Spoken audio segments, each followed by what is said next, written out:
flowing through our veins. Sitting in the bleachers in the rain. We've shed a million tears and drank as many old style beers out at the game.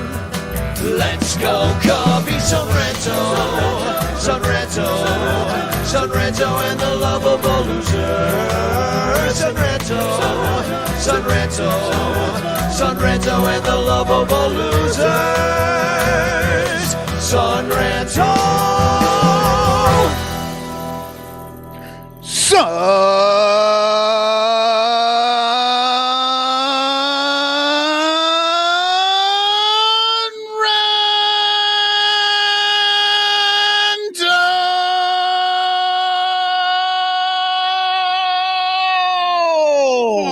Baby, that was a beautiful one. See, I love when you're all rested up after 10 days off. We're back with screaming in your ear. So you're welcome. Yeah, it has been a little bit longer since we did this, not last Monday, but the Monday before. We've had some odd scheduling. And also, Artie took over those 3 games. I tell you, that felt like the All-Star break. Those 3 games of like not having to worry about doing the Cubs pod, I was just like, oh, this is what it's like to be a baseball player. It's exactly the same. Can we always play in Colorado? Well, welcome to the Son Ranto Show, brought to you by the Bleacher Bunch on the Fans First Sports Podcast Network, and especially all of our Patreon supporters who support us at patreon.com/bleacherbunch. You should be one if you're not. And I especially want to shout out Blake Beard and Bernie Barron, basically because they give us more money.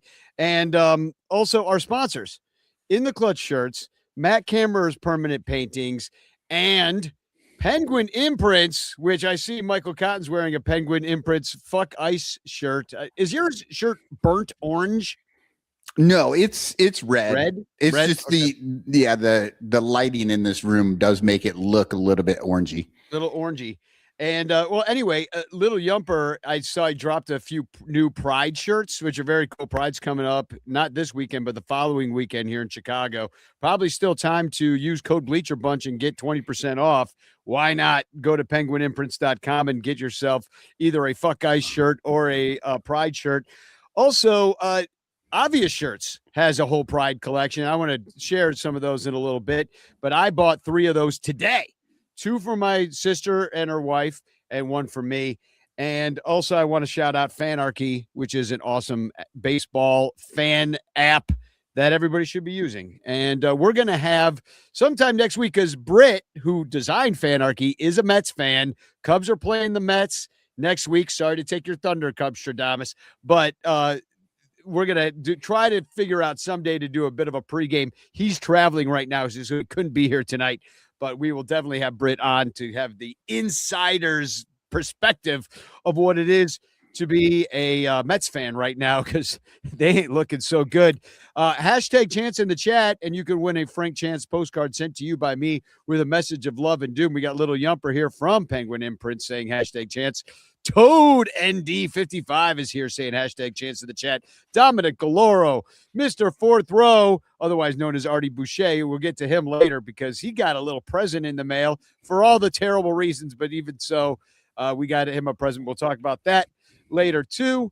And Andy Wells is here too, and he says he's in Bermuda. So yeah, I assume he's lost in the triangle somewhere. I assume we're never going to see Andy Wells again. But so say hashtag Chance in the chat. You could win. And I want to welcome somebody else onto the show who's here. I don't know, for like the 5th, 6th, 7th time. I don't know. He's been here a bunch. But our good friend here to talk to us all about Pride Night at the Cubs game this week on Monday. It's Ken Schultz. Hey. We are living in an era where Obvious Shirts has multiple shirts supporting Pride and none supporting Jed Hoyer. So my dream has come true. I mean, there's really only one of those two that has any reason for support, honestly. Yes. The day Jed is marched out of town, I will spontaneously throw a parade on Halstead Street. Mm-hmm. Exactly. Can we have a Jed is dead parade? You know, Poor Jed is dead. I love it. Yeah, I'm ready for Jed to take the Rainbow Bridge. Yes, off yes. to hang out with all the puppies and kittens in heaven.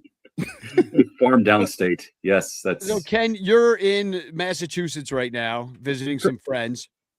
But you were here this week and you went to Pride Night on Monday. Mhm. I got a bunch of pictures that I stole off your Facebook of it. So Yes. I'm going to throw a picture up there of you in Hey. front of one of the posters that they had up. So this is you in Gallagher Way. So tell me about the festivities. How did you enjoy it? What did the Cubs do for you? I see you got the jersey there. Tell us all about it. Yeah. So, I mean, first and foremost, it was much needed in the wake of what's going on with Giants Pride in San Francisco, and having written multiple stories, each one more infuriating and depressing than the last, for the most part. I really needed a night where I just felt welcome with a whole bunch of the queer community at the ballpark. And the Cubs don't consistently deliver on much, but that is one thing that they do pull off every year, is a Pride night where you just leave feeling as good as you can feel at the ballpark as a queer person and as a queer fan. That from organizing the pregame social on Gallagher Way, and I think this is where Pride jerseys kind of really come in handiest, is that just that image of being out on, part of Wrigley Field, where 80 days of year it's Chad's Bros and Trixies, and on this night it's essentially Boys Town West, and it's a moment where it's like, oh my God, these are my people. We are here. We are proudly queer. We are open about who we are, and most importantly, we are welcome. And again, coming off of the message spread by Landon Roop and all the hateful bigots on the Giants pitching staff, it was very uplifting to just to see that sight in and of itself. And then, during the Pride Night game, there were two moments that really stuck out in terms of what made this particular night special. That the first one was sometime during, maybe halfway through the game, they were doing between innings some of the crowd shot montages, and they found a gay couple holding up a sign that read "Just Married." And as soon as the sign went up, like, the entire ballpark applauded, as if you were hearing "I'm back in Chicago" and PCA is coming to bat. And then the two of them then turned to each other and kissed, and it was giant crowd pop. And, coming from, someone who grew up gay in the 80s and 90s in the suburbs and grew up a gay Cub fan, just the idea that happens on a night in my favorite place in the world is inspiring to see and to hear. Like, to hear the pop of love and joy for that is a really special thing. And the other thing they did it real quick. They did it right too. They got married somewhere else and said "just married," because you don't get married in the bleachers, because everybody knows that puts the Cubs on a terrible losing streak. They did it right. They got married somewhere else and then just let everybody at Wrigley know that they've done it. Who got married in May then? Somebody must have gotten married in the bleachers, because I didn't see it. A lot of people don't understand why Pride nights are so important to the LGBTQ community. I was wondering if you could just speak as to why it's important to be so visible and be out at the park. Sure thing, yeah. What is it about that show of unity that is so important?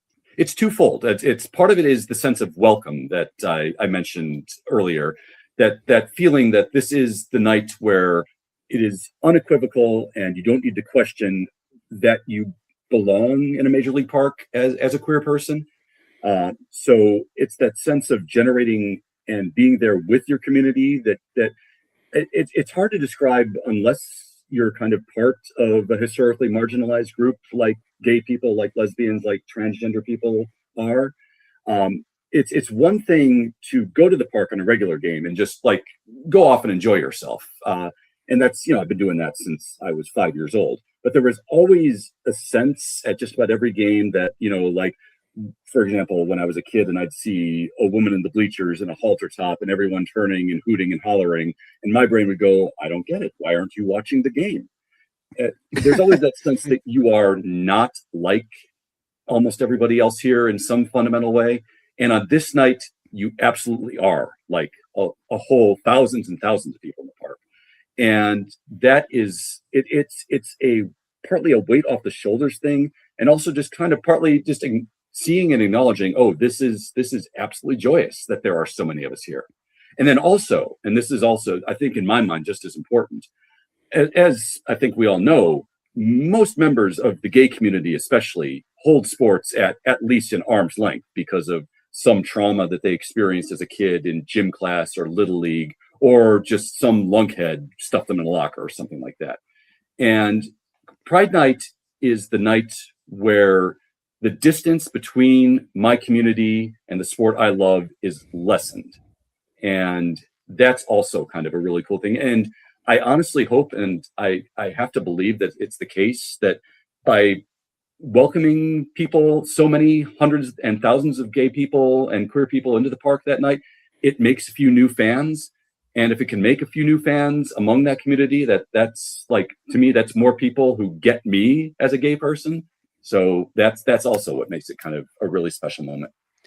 I could tell you, like, just anecdotally, and this is from years ago, but I used to work with foster care kids in New York City as part of this group called Possibility Project. And every year we'd write a show about the kids' lives and, what was going on with them. And a lot of them, every year I did like 5 or 6 shows with these kids. And the first couple of years, we always had a storyline where there was a gay kid who got kicked out of his house because his parents didn't accept him and he had to go live with his friend. And we'd make a story in our show that was these interlocking lives of teenagers about that kid. And then we'd have like to provide empathy for the kids. Like we'd have like the toughest guy have to play that kid, so he'd have to feel what it's like to be kicked out of your house and ostracized for who you are. And well, towards the end of me working there, like the last 2 shows, that didn't come up as much. Now, this is in New York City, but I just saw some transformation. I saw some transformation amongst the kids that were in the group. Like the 100 kids that we had, they'd change over the course of the years. But over time, then it was like they were worried about other things than getting kicked out of their house for being gay. Like, oh, well, gay's not a problem. And I see that with my nieces and nephews. And I'm like, you guys don't even know how it was. Mm-hmm. You grew up knowing that, my sister's a lesbian. Like you know her as a woman that is married to a woman. And they don't even know that wasn't possible before Obama. Right. Right. They don't remember before Trump, because they're young people. And they don't realize how far we've come. And they don't realize, maybe because of those steps, how far we still have to go. But then we get shit like what happened with the Giants players, and we realize how far we still have to go. Yeah. So I saw you write about that. I just dropped a couple links in the chat for some of the things you wrote about. One for Outsports, another one where you're interviewed by Awful Announcing about this. So if you want to check out those 2 links that I just shared, please do, and read Ken's work. But I don't know. What do you think about all that bullshit with Landon Roop and his stupid Bible verse? Yeah, I mean, continuing your train of thought, I think that another thing that we also very much need to understand in the present day is that we have made substantial progress, especially in my lifetime and especially over the past couple decades. But we are also in constant danger of backsliding. And I think that Landon Roop and the other Giants relievers are kind of emblematic of that in a way, that that we are still in a moment in time, especially politically in this country, where people like Landon Roop are encouraged to write hateful Take Back the Rainbow verses on their pride hats. And that then becomes part of the greater culture war, which then gets taken up by people like Josh Hawley, who are writing MLB about the persecuting Christians because they sent Landon Roop a letter that said, hey, try not to do that, please. And then I think one of this. Well, and just to secretary get from Trump's cabinet was on it too. Oh yeah, so, no, all the freaking hateful bigots are all over it. And Yeah. and the thing that people need to understand, because I didn't really understand this until a few days after the controversy even broke, is that if the Giants wanted to, they could just wear their regular ass hat. They Yeah. didn't. Nobody would have really. I mean, you might have noticed, except the Chicago wouldn't have noticed because those Well- games were on at midnight. But We actually did notice Henches. Yes. Henches refused to wear the Pride Night hat, and he relieved that night. So he was out for like one inning, and he was in a regular hat, and people did notice. Yeah. I Well, mean, they that, noticed it, but that's different than writing a verse on the Pride Night hat. So they chose to, some of the guys chose to wear the Pride Night hat so they could then deface the Pride Night hat with the promise of God's rainbow or whatever after Noah's took animals 2 by 2. And I'm like, if you believe in this shit, yeah, what are you, 5? Like, first of all, are you 5 years old? Because like, there's no way Noah's getting fucking 2 of every animal on a boat. That's like, there's no fucking way. And if all the people drowned in the world that day, that means Noah fucked his daughters, and the sons fucked the daughters, and so we're all products of incest. So I don't know how that's any better than what you're against. So, maybe they fucked animals and created some sort of half man, half like rhinoceros breed. I don't know. It's the Bigfoot. That's where we got Bigfoots. It's from the Bible. I don't remember which verse because I don't read that stuff. But but yeah, it's ridiculous too because they use it. And I hate this because they use a Bible verse, and what they do is they claim like, oh no, I just want to put a Bible verse on there about it. Right. It's nothing. No, that's hate because you're not putting that Bible verse on your hat any other day of the year. You chose a very specific day and a very specific verse and a very specific hat to do it on. And you know what that means. And then they just play this dumb, like, oh, you're just persecuting me because I love rainbows and Jesus. And everybody knows it's just the most like lying bullshit thing in the fucking world. They're like first graders. They're just like little kids who are like, ooh, watch this. I mean, and I know that kid because I was that kid. Like, I remember being a little asshole when I was like a tween, and I was just like, I'm gonna wear, something stupid just to piss off my teacher, right? And then I'm gonna act like it wasn't a big deal. Yeah, back then it was Big Johnson T-shirts, which is something the gay community would support, I think, in this environment.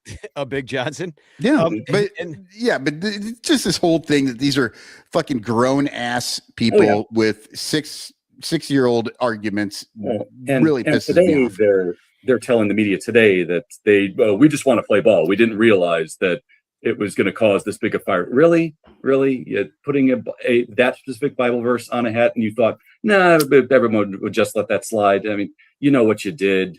Just own the consequences at least, but they're not even capable of that.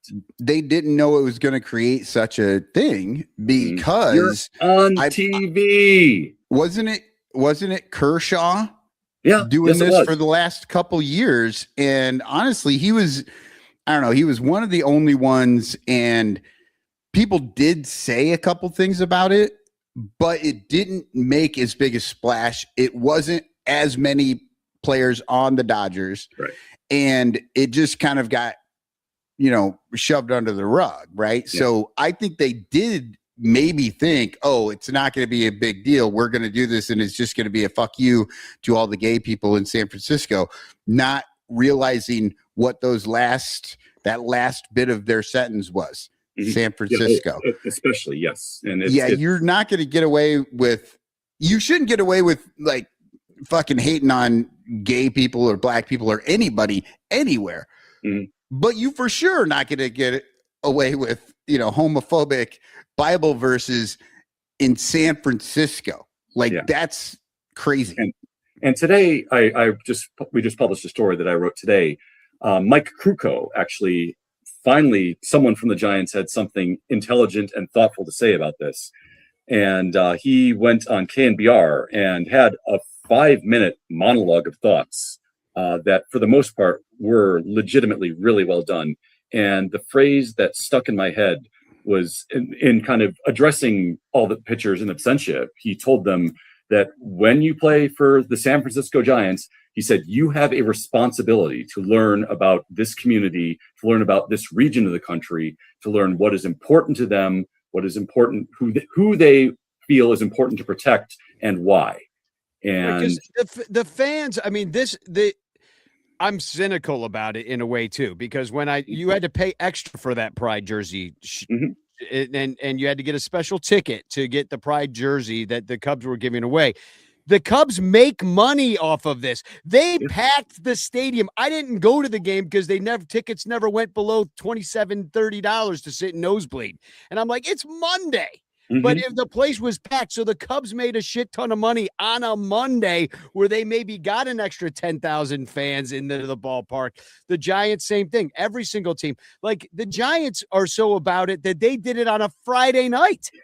You know, the Cubs were like, oh, we'll sell out a Monday. You know, the Cubs are little bitches about it because they did that shit on purpose. They're not giving up a Saturday, you know, or a Thursday, or, you know, they're not giving up a good night. They're like, here's Tuesday, gays. Have this, you know. But 29 of the 30 teams, except the only team that doesn't do it is Texas Rangers. They do it because they make money doing it. Absolutely. Because they want to reach out to all communities of Americans and have them come to the ballpark and be represented at the ballpark. Now, you can maybe make a case that the baseball shouldn't do any of this shit. They should not have Black Day. They should not have, Hispanic Day. They should not have Gay Day. They should not have any special days, Polish Heritage Day.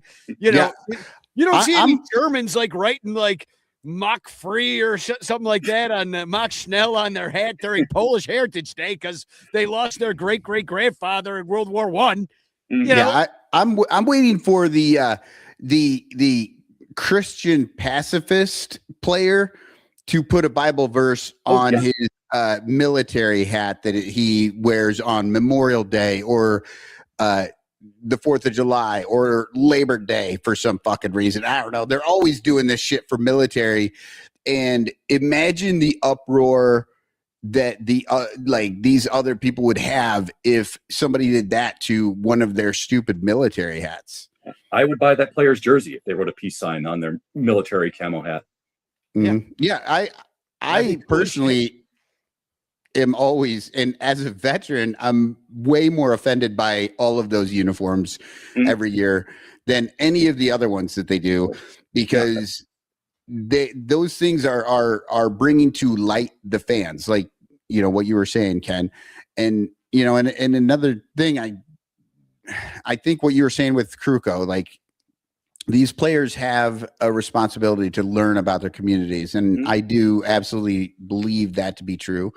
But the other thing that a Pride night will do is fill the stadium with queer fans who are out there enjoying themselves. And all of a sudden, there are a bunch of fans out there who maybe don't ever share spaces with queer people. And when they see them and they're like, oh, you're a Cubs fan too, and you're sitting in this row and you're a nice person and, you know, and everything is good, you know, that is the sort of thing that these nights it's a micro level, obviously, but it could make one or two people in that stadium just kind of maybe not change their minds or their worldviews, but the next time it comes around and they see something like what happened in San Francisco, they would be like, oh, that's too bad.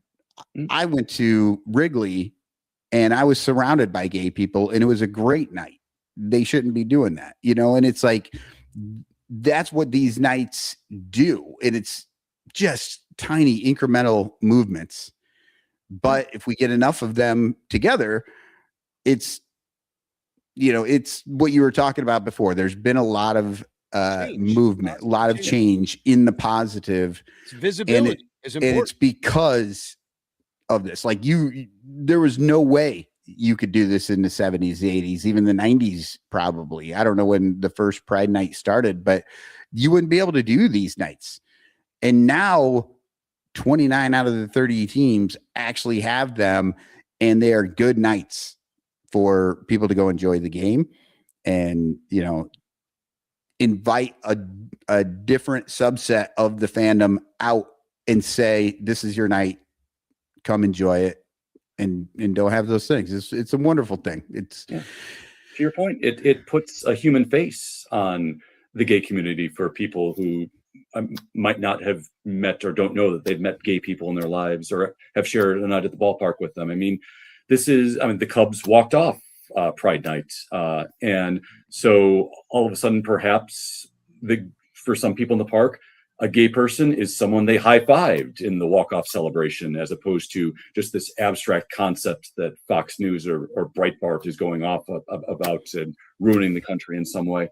So, I mean, there nothing beats hateful bigotry like actually underscoring humanity of a group like this.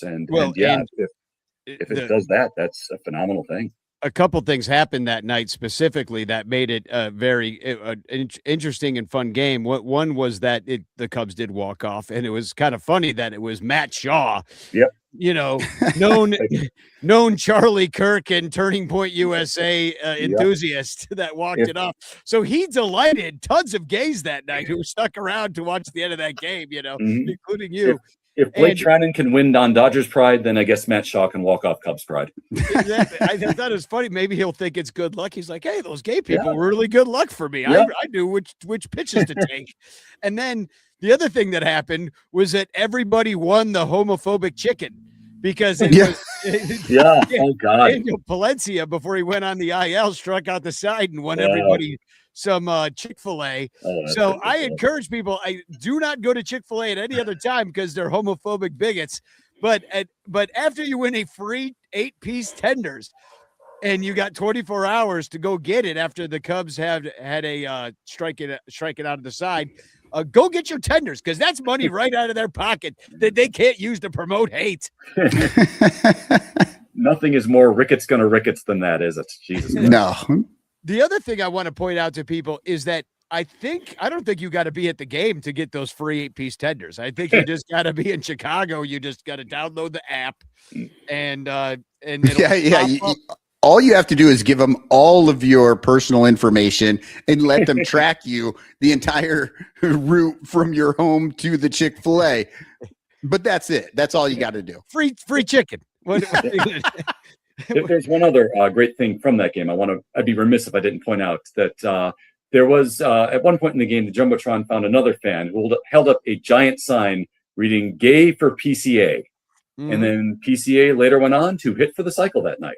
The backward cycle. Yes, home run, the triple, cycle double, of all. first.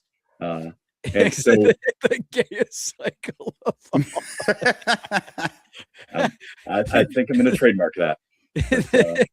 Get obvious shirts on the horn. Like the obvious shirts, PCA's gayest cycle. So it turns out heated rivalry is the new Moneyball.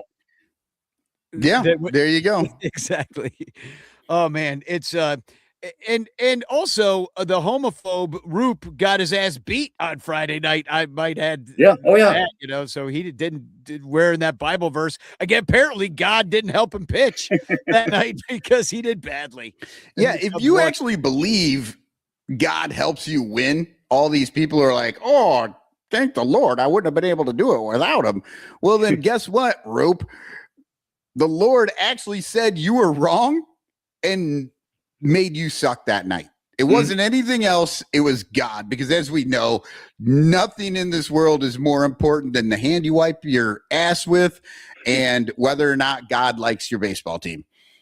I think as having watched this team hit with runners in scoring position for the better part of this year, the Cubs scoring, 5 runs in 4 innings counts as a divine intervention. So that is a message to Mr. Roop. How about the 7 runs last night? That's talking about divine intervention, also called going the other way. I've heard that going the other way can be enlightening. Yeah. Lots of good things can happen when you do that. I recommend you try it if you're at all curious, Might stick.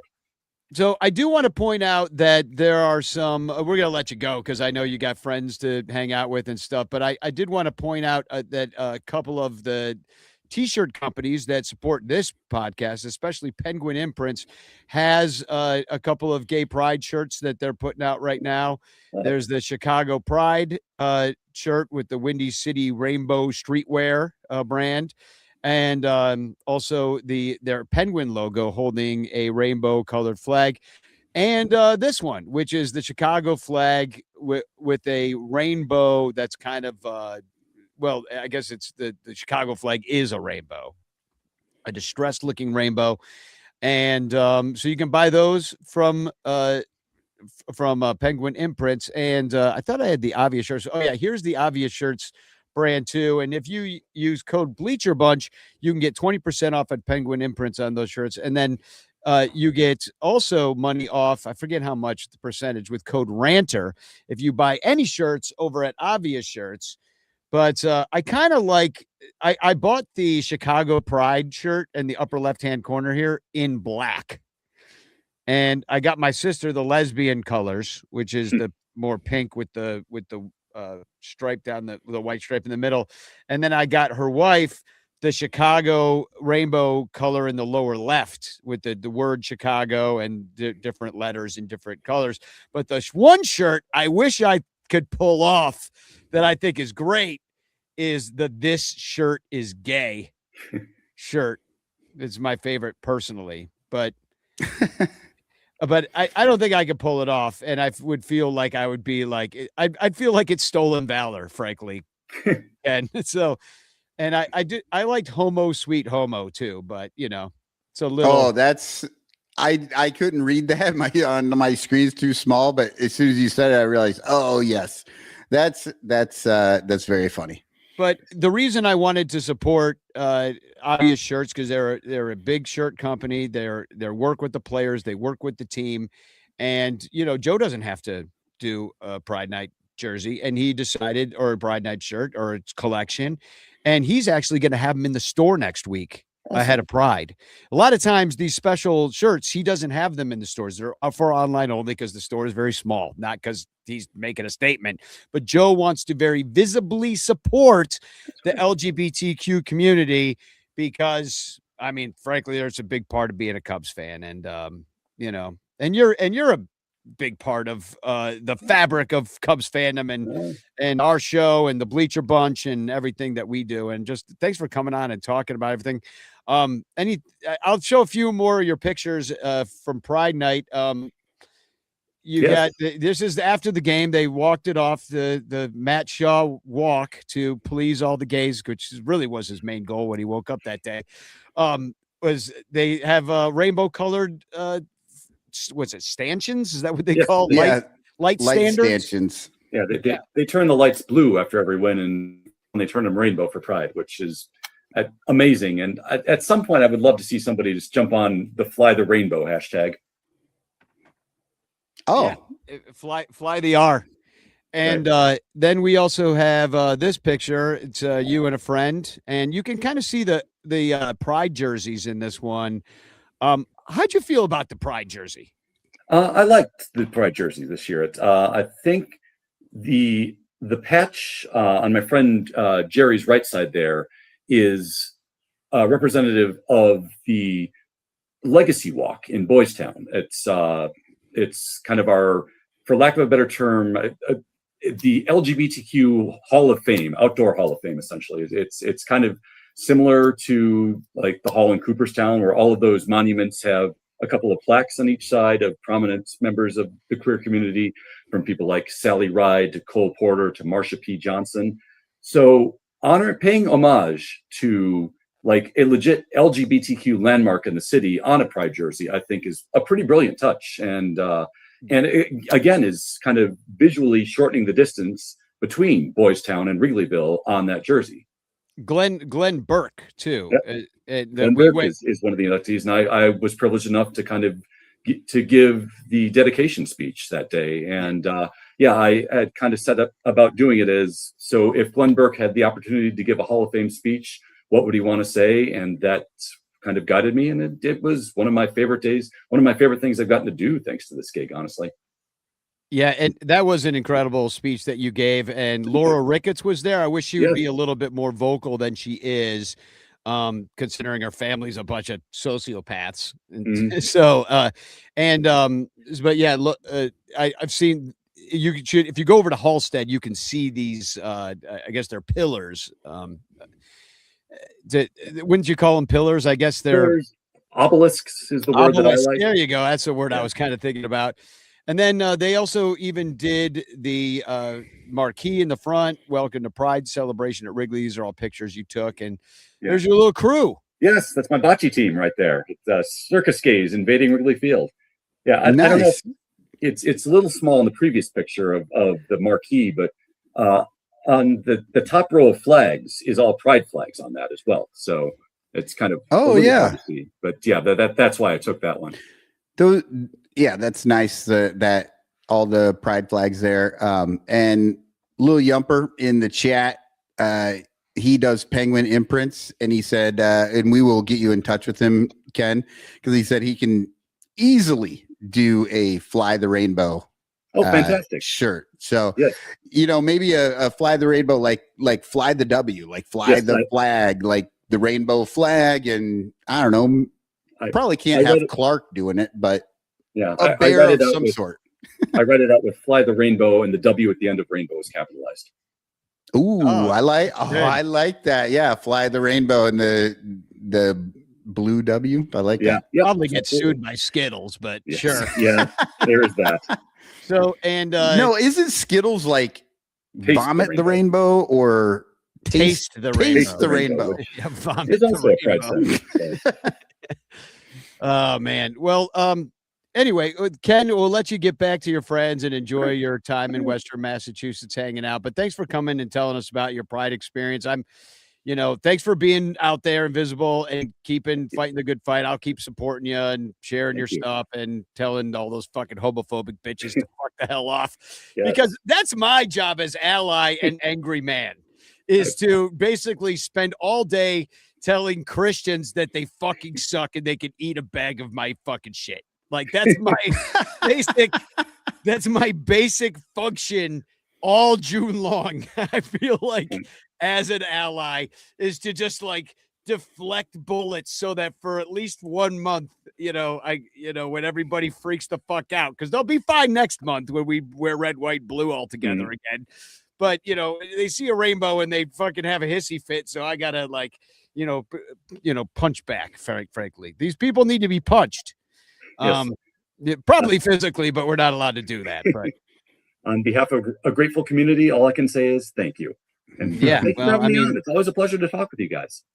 yeah, always. And maybe next time we'll talk a little bit more about the Cubs because you're actually a really knowledgeable baseball dude as well. So, but hopefully we'll see you soon at the game. We'll catch a game, Yes. me, you, and Sarah or something like that. Yes, And we'll see you next homestand sometime. Yeah. Maybe even July 18th. I think we're doing a little thing. We're all hanging out at Ball Hawk Corner with a little, barbecue, chill out, because the tickets are going to be too expensive to go into the game. So yeah, we'll have our own little powwow outside.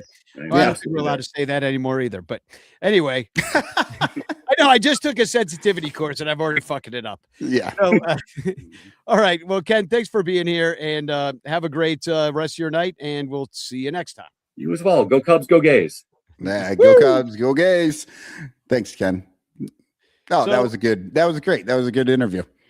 Yeah, well, I mean, Ken is not only is a very funny person because he's a stand-up comedian, but he's also been asked to unfortunately speak on this all the time because not to consider it like a token situation, but if you're like he says, a lot of gay people do not feel welcome at the ballpark.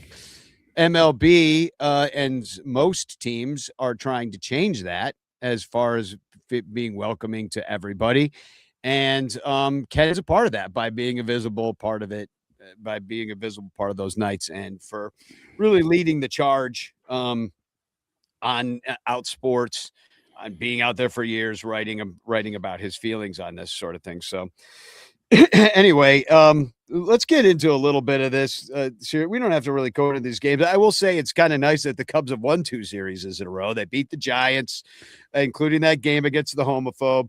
and then they beat the Rockies, who they actually should be sweeping, but they didn't. But at least they went to a 3. And here's the only bad part about that is that they got their asses handed to them by both of these crap teams the week before. Yeah. So it's like it's nice that they finally won a couple of series because it had been like 6 weeks since they'd won a series. Like it had been really bad. And then so we were doing that and we won a few of the series. So that was great. So I don't know. It was fine to, beat them, but I still have a little bit of a nasty taste in my mouth from the bullshit the week before. Yeah. Yeah, no, I do too, because they just, even in these series, they didn't play particularly well. For example, that Pride Night game that they won, they took the whole game to do it, took the Matt Shaw walk-off to be able to do it, walk-off walk. But that score should have been like 10 to freaking 3 or something like that. And they failed with runners in scoring position again, over and over again. In that particular game, they were 1 for 10. And they left 15 on base. Well, the next game where they were 0 for 8 and they lost that one. And then then they finally had one good inning last night against the Rockies where they scored 7. One good inning. And if that inning doesn't exist, they lose the game. Yeah. Yeah. Because it was 6 in the end, and they took a 7-run second to win it.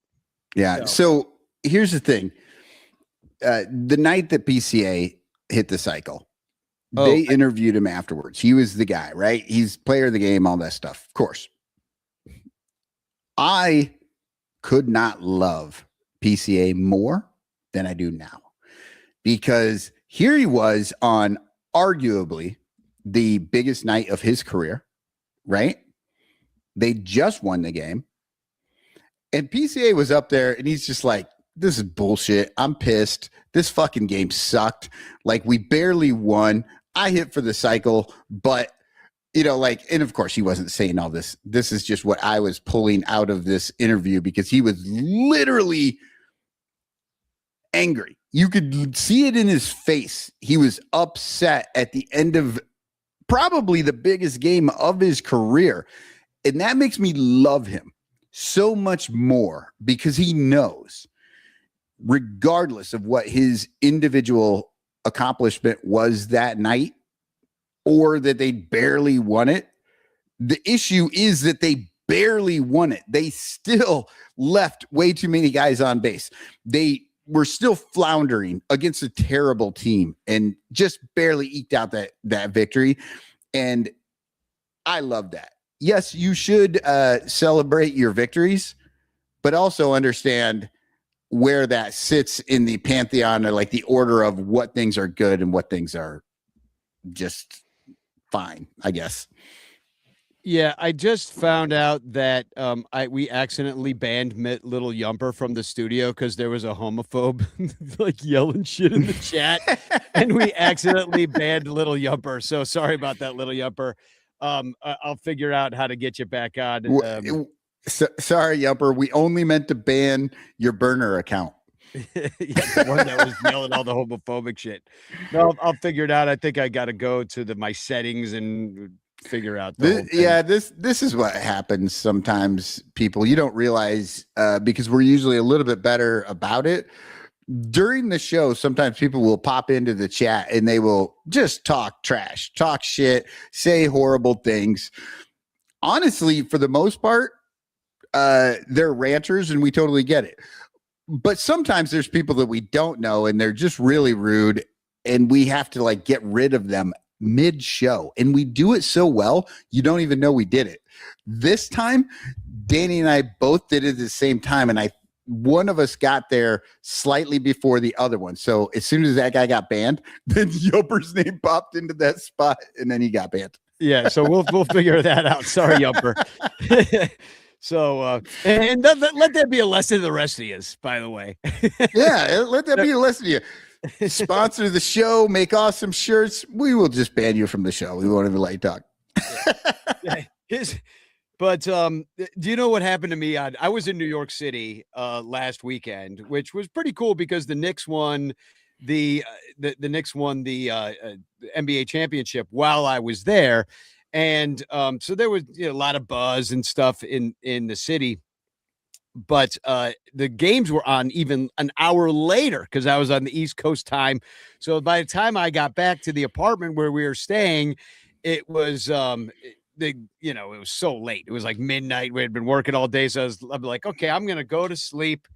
I'm going to have, Pat and Ron in my ears. It's going to be so nice. I'm going to wake up and maybe the Cubs will have won or not and, just be perfect. But I fucking fall asleep.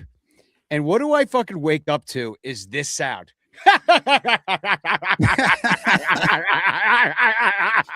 And you know exactly who I'm doing. Because that is fucking cackling Zach Zaidman. And my God, Pat Hughes, he's a humorous man, but I wouldn't call him funny. He certainly isn't LOL funny. Not how fucking suck up Zaidman laughs at his jokes. Like, my fucking Lord. Like, that man needs to, he needs to chill. He needs to fucking chill. Like, cackling Zach needs a talking to. Somebody needs to write in. I think maybe if we do a letter writing campaign, we're like, hey, can we quit getting cackling Zach to laugh at everything fucking Pat and Ron says, even when it's not funny? Like, dude, they will set him off over the dumbest dad joke, and he will laugh for an inning straight. I woke up like I thought I was in a fucking war. Yeah. And the thing that I hate is when he actually does do the broadcast, when he has to actually call the whole game, he doesn't laugh like that. He's only doing it in order to be heard on the mics. Like it is purposeful to do that just so that he can be heard in the background. It is the most annoying thing in the world. Like, shut up, Zach. It's really bad. Zach's not fun to listen to on the radio, but you actually prefer it because you don't hear him cackling in the background. I agree. I was like the fifth inning, like I could almost take it because I don't hear any cackling. And, Boog has been gone a lot, which good. Alex Cohen's been there. But then last night, and Master P. Levy's bringing this up, Alex Cohen and Cliff Floyd had the call. And I mean, here's the thing. It's like he says they had the worst chemistry possibly ever. Now, that might be able to change over the course of time if Cliff Floyd had more time in the booth. He never gets to do it. Yeah. And Alex Cohen is a pro, but I don't know how well he knows Cliff Floyd. It takes time to maybe even a whole year to get sort of a chemistry together. That even you could say that even Boog and Jim at least have an understanding of how the game should go down, even if you don't enjoy it. But in situations like this, like you can't just plug any two guys in there, even if they're talented and have it go well. Like Boog does better with his friend Doug Glanville on the radio for some reason than he does with Jim DeShays. And people don't even know because nobody listens to those games on the radio. Yeah. And I will say about Cliff Floyd, he is going to be tough to match with anybody. Nothing against Cliff Floyd. I actually have gotten to like his takes and like what he's talking about. But Cliff Floyd's personality comes across as just very brusque, right? Yeah. So he's good at what he does, but the delivery just comes across, I don't know, kind of angry. I wouldn't know anybody like that, but I kind of get it. Well, I was listening. I was a little busy last night. We had a meeting because we're trying to do more fundraising for the game, my musical, and so we had some of you guys might know her from the Ballhawk Corner, Margaret Wenzel, but she's a professional fundraiser for non-for-profits. So she came over to give us some advice. And so I kind of had the game on in the background. And I was like, damn, I kind of wish I was tuned into this one because I love anger. Like, I think I would have enjoyed hearing Cliff Floyd just bitch about everybody in the same way I sort of kind of liked Bob Bradley, except for the shit he was bitching about was like, hey, those pants are too tight or those socks are too stripy or whatever was bad. But here's the thing. I don't even think Cliff Floyd is bitching about things a lot. He's just saying what is going on. He just comes across that way. He actually said in the game the other day when they were scoring 7 runs or whatever, he's like, yeah, I like when they get after it. I'm tired of the negativity. I want to talk about the positivity. I'm really into this hitting. Like, I like to see him hitting, like, but that's who he is. Yeah. He doesn't sugarcoat this stuff. Sutcliffe doesn't either. Sutcliffe's kind of pissed off a little bit, like angry grandpa with hemorrhoids. Sutcliffe doesn't always know where he is either. Yeah, he's got a little Donald Trump in him, doesn't he? He really does. Oh my God, Kruko for the Giants, because I generally will watch the other team's announcers unless it's like the Rockies, who are some of the worst in the world. But I was looking at Kruko. I'm like, am I hearing Rick Sutcliffe? Why is Rick Sutcliffe on the Giants broadcast? And then they showed him. And the only reason I knew it wasn't Rick Sutcliffe, because there was a name underneath that said John Kruko. Because honestly, he looks just fucking like him. They could be separated at birth. It's like that 80s pitcher look with the handlebar mustache with the. No, he's got a full beard, but it's just the hair. Like they've got the same haircut, and they're both are all white. Like their hair is just completely white, not gray, not salt and pepper. It's white, and it's combed exactly the same. And then they have their beard going. And I mean, maybe I'm just looking at 2 old white dudes, and I can't tell them apart. But they all look alike. It's very much they look the same. So besides not hitting with runners in scoring position, I'm looking up down my notes. Yeah, I mean, what do you think of that Rollison opening for Ray thing? Like, is there a point to that? No, are they gonna keep doing it? Because no, that was insane. It was ridiculous because Rollison goes in there because I'm trying to think. He wipes his ass with his left hand. Right. He's a lefty, and their first 3 hitters, which they could have changed. They knew who was starting, but they didn't change because they're like, yeah, we're not going to do that. They actually did have one other different guy, but that's because they switched out the entire position. But still, it was like 2 of the guys were the same. And then you get 4 batters in, and you pull Rollison for Ray. And at that point, Ray still has to face all these guys. Like, this is a little later in the game. Yeah, I don't like in the know. Third, he's got to face them. And look, if you want to do ERA's up over 5 now too, and he's not even supposed to be in the rotation, but everybody's in the rotation now. His ERA is really bad over the last 2 weeks. Wait till we get to Rake's Flakes. But no, look, if you have a guy in your bullpen who is just lights out, right? And you want to open against a very good team, say the Dodgers, and you're facing like Ohtani and Betts and these guys like monsters in the first inning. And I just want to get through the first inning without them scoring. You bring in your fireballer bullpen guy. Okay, I get it. I'm with you. But they bring in Ryan Rollison. They bring in Ryan Rollison to face the fucking San Francisco Giants, who are not a good team. These are bad teams. And it's just like, who are you trying to fool here? What are we doing? Yeah. No, it doesn't make a lot of it.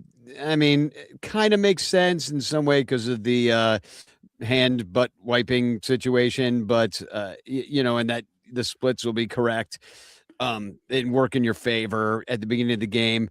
But when it's Ryan Rollison, I'm just kind of like, well, that doesn't really do much. It's Ryan Rollison. Like, you weren't even supposed to be on the team. Like, he's he won't be on the team if everybody came back from being hurt.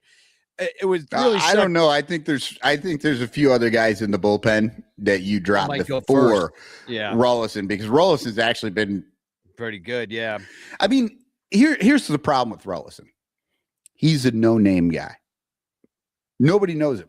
Even Cubs fans still don't really know him. No.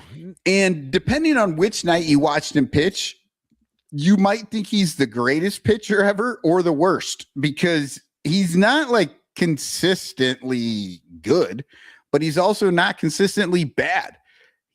He's like an old school bullpen guy. Some nights he's good, sometimes he's bad, and you just hope the good outweighs the bad. Well, he's got a 2 ERA. He's that's fucking great, honestly, for bullpen, for this bullpen. Yeah. But his FIP is 387. So there might be some peripherals there. He walks 4 batters per 9, so the control isn't there, but he's striking out a batter per inning. So Todd Wellmeyer vibes, says Yumper. I think that's right. And but the thing that you were just saying about he's walked a lot of guys, that's what I'm talking about. It's like when he doesn't have it, like he doesn't have it, and you have to let him face 3 guys. You know what I mean? Like that's least most bullpen guys, But he's one of those dudes that you cannot send Ryan Rollison into the game without another guy fully warm, like ready to go. Yeah.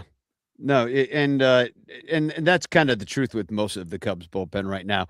Danny Palencia got on the injured list, so that hurts you terribly, but it doesn't matter because we never have the lead anyway. And then at the end of the game, Danny Palencia pitches in more tie ball games than anything. Like that 9th inning tie, that's where we've seen him a lot lately because the Cubs aren't playing well. We finally got a save situation yesterday, and for the first time in a long time, and he's not even there because his arm blew up throwing in tie ball games. Yeah. And then Cabrera leaves with the hand cramp, and you're like, oh my God, because I was at that game. I was like, everybody, you just got back, bro. And now he's gone again. That is so bullshit. You know it's bullshit. That is so. Hadavi walks out there, talks to Cabrera, goes back to the dugout. One batter later, they're bringing out the fucking trainer. Yeah, no. Hadavi's like, hey, dude, guess what? You have hand cramps. Yeah. We are not ready. We don't have anybody. So you have hand cramps so that we can take you out here on a medical, and we can let Rollison, by the way, Rollison can come in and just warm up. And then the other nice thing that I saw yesterday, it's because it's always surprised to see because he's having such a bad season, is Dansby Swanson finally got a home run. Now, it was part of that 7-run second. So, the pitcher was just on the ropes having to work hard. So Dansby got himself a pitch he could finally handle. But it was just nice to see. I mean, we need him to come around. I saw Kaplan was freaking out this week about benching him. And I'm like, listen, he's their guy regardless. Like, you're going to have to let him figure this out this year. Like, he's like, Pedro Ramirez should start every day. I'm like, I don't think that's going to go how you think it's going to go. Cap, I'm all for playing the young guys and giving dudes a chance, but I would give Matt Shaw a chance at second base and play maybe Suzuki and right, and figure out the DH. Like, there's other people. I'd bring Alcantara back up, to be a DH or something. I'd do other things before just being like, it's yours. That would mean you would have to let Alcantara bat. And Craig is not a fan of that. No, but he will let him get picked off on a regular basis. He will put him out there to run, even though he's been shown to run badly many times. The last thing I want to bring up before we go to break is that I was looking, and I don't have the numbers to put up for the people watching right now to look at, but I was looking at the all-star game voting as of the other day. And the Cubs are nowhere to be found, which is fine because we don't really deserve it. The only guy that does deserve it is, I think, PCA.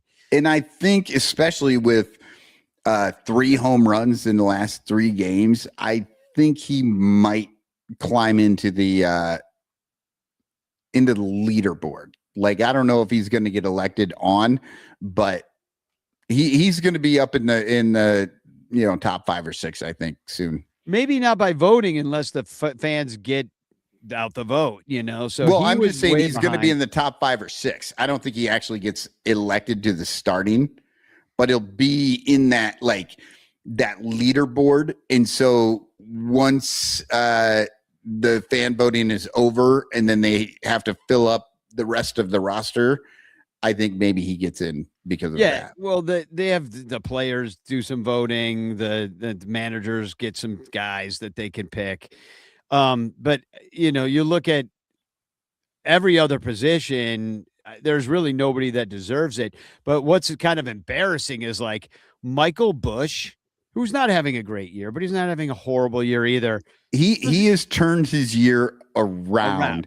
And that doesn't mean he's having a good year. It means that he was so damn bad before that a turnaround for him is average.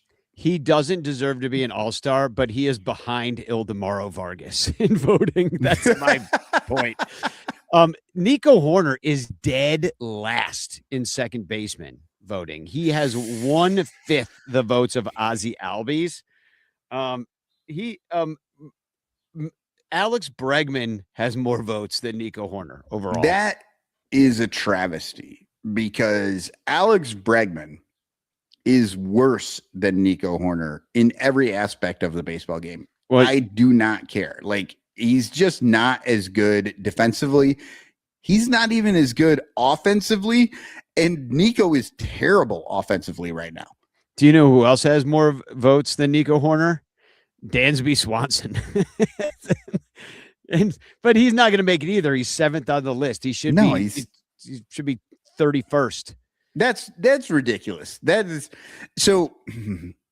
I'm not going to say people are wrong for not voting for Nico. He's not having a great year, but why the fuck are you voting for Bregman and Dansby? Like, why would anyone vote for those two this year? Yeah, and Pete Crow Armstrong, he has 265,000 votes, but the third top outfielder is Brandon Marsh. He has 668,000. So he's got a lot. Yeah, he's got Swamphead Jesus. He's got 1/3 of the votes. Yeah, Swamphead Jesus. But yeah, it's I say we try to get PCA in there. He's the only one that deserves it. Everybody else should stay home. We certainly don't have any pitchers that deserve it. Maybe. Well, Andy Wells says, I think Ben Brown and PCA should get on the All-Stars. I honestly feel like if it comes down to, because every team gets one All-Star player,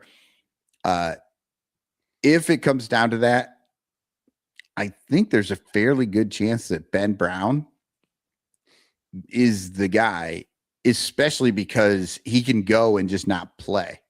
Nah, you know what I mean? PCA for our one guy. Right. Who? Over PCA? PCA, yeah. And I don't see Ben Brown make it. He just didn't pitch enough at the beginning of the year. I would like to see PCA for our one guy, but I don't know. I don't know. Who makes that decision on the Cubs? If it's Jed, we might see Hap. Yeah. Jed might go, Hap, it's your last year in left field for us. Go to the All-Star game. Go to the All-Star break or game. Yeah, and Hap has deserved it in years past, like when he's had streaky starts of his season, but this isn't one of them. He's just absolute dog shit with runners in scoring position. He failed the other night when I was there. And then I don't know if you saw this. This I think broke maybe even today, is that they're doing a new home run derby because, hey, if it's fixed, why not break it? Because people kind of like the home run derby now, but they're like, you know what? Let's change it. So they're going back to the 20 swings and then down to 15 swings. So you could choose whether you're going to swing at it. It's not timed anymore. They're getting rid of the timing. And so you just can swing at what you want. And then if you homer on your last swing, you could keep swinging until you don't have it anymore, till you don't hit a home run. So, okay, yeah, well, there's going to be no Cubs in this probably either. I don't like that they're getting rid of the whole timed thing. I do feel like that was good.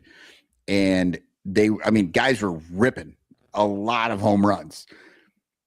So I don't like this whole only 20 swings type, 15 swings stuff. But I do like if you homer on your last one, you can keep going. I do like that. Like, that would be pretty fucking great, because say a guy has 10 homers and another guy has 7 and he's running out of time, but he hits number 8, and that would just be the end of the contest. But since it was a homer, it's like there's a little more sweat for that guy sitting on the bench waiting to find out what's going to happen. I would like to see it. So, I'm never a big fan of the All-Star break and stuff. We got about a month to go till it happens, but a little less than a month. Master P. Levy, PCA also went into the tank after going to the All-Star game last year. So maybe he shouldn't go this year now that he seems to be back on track. True.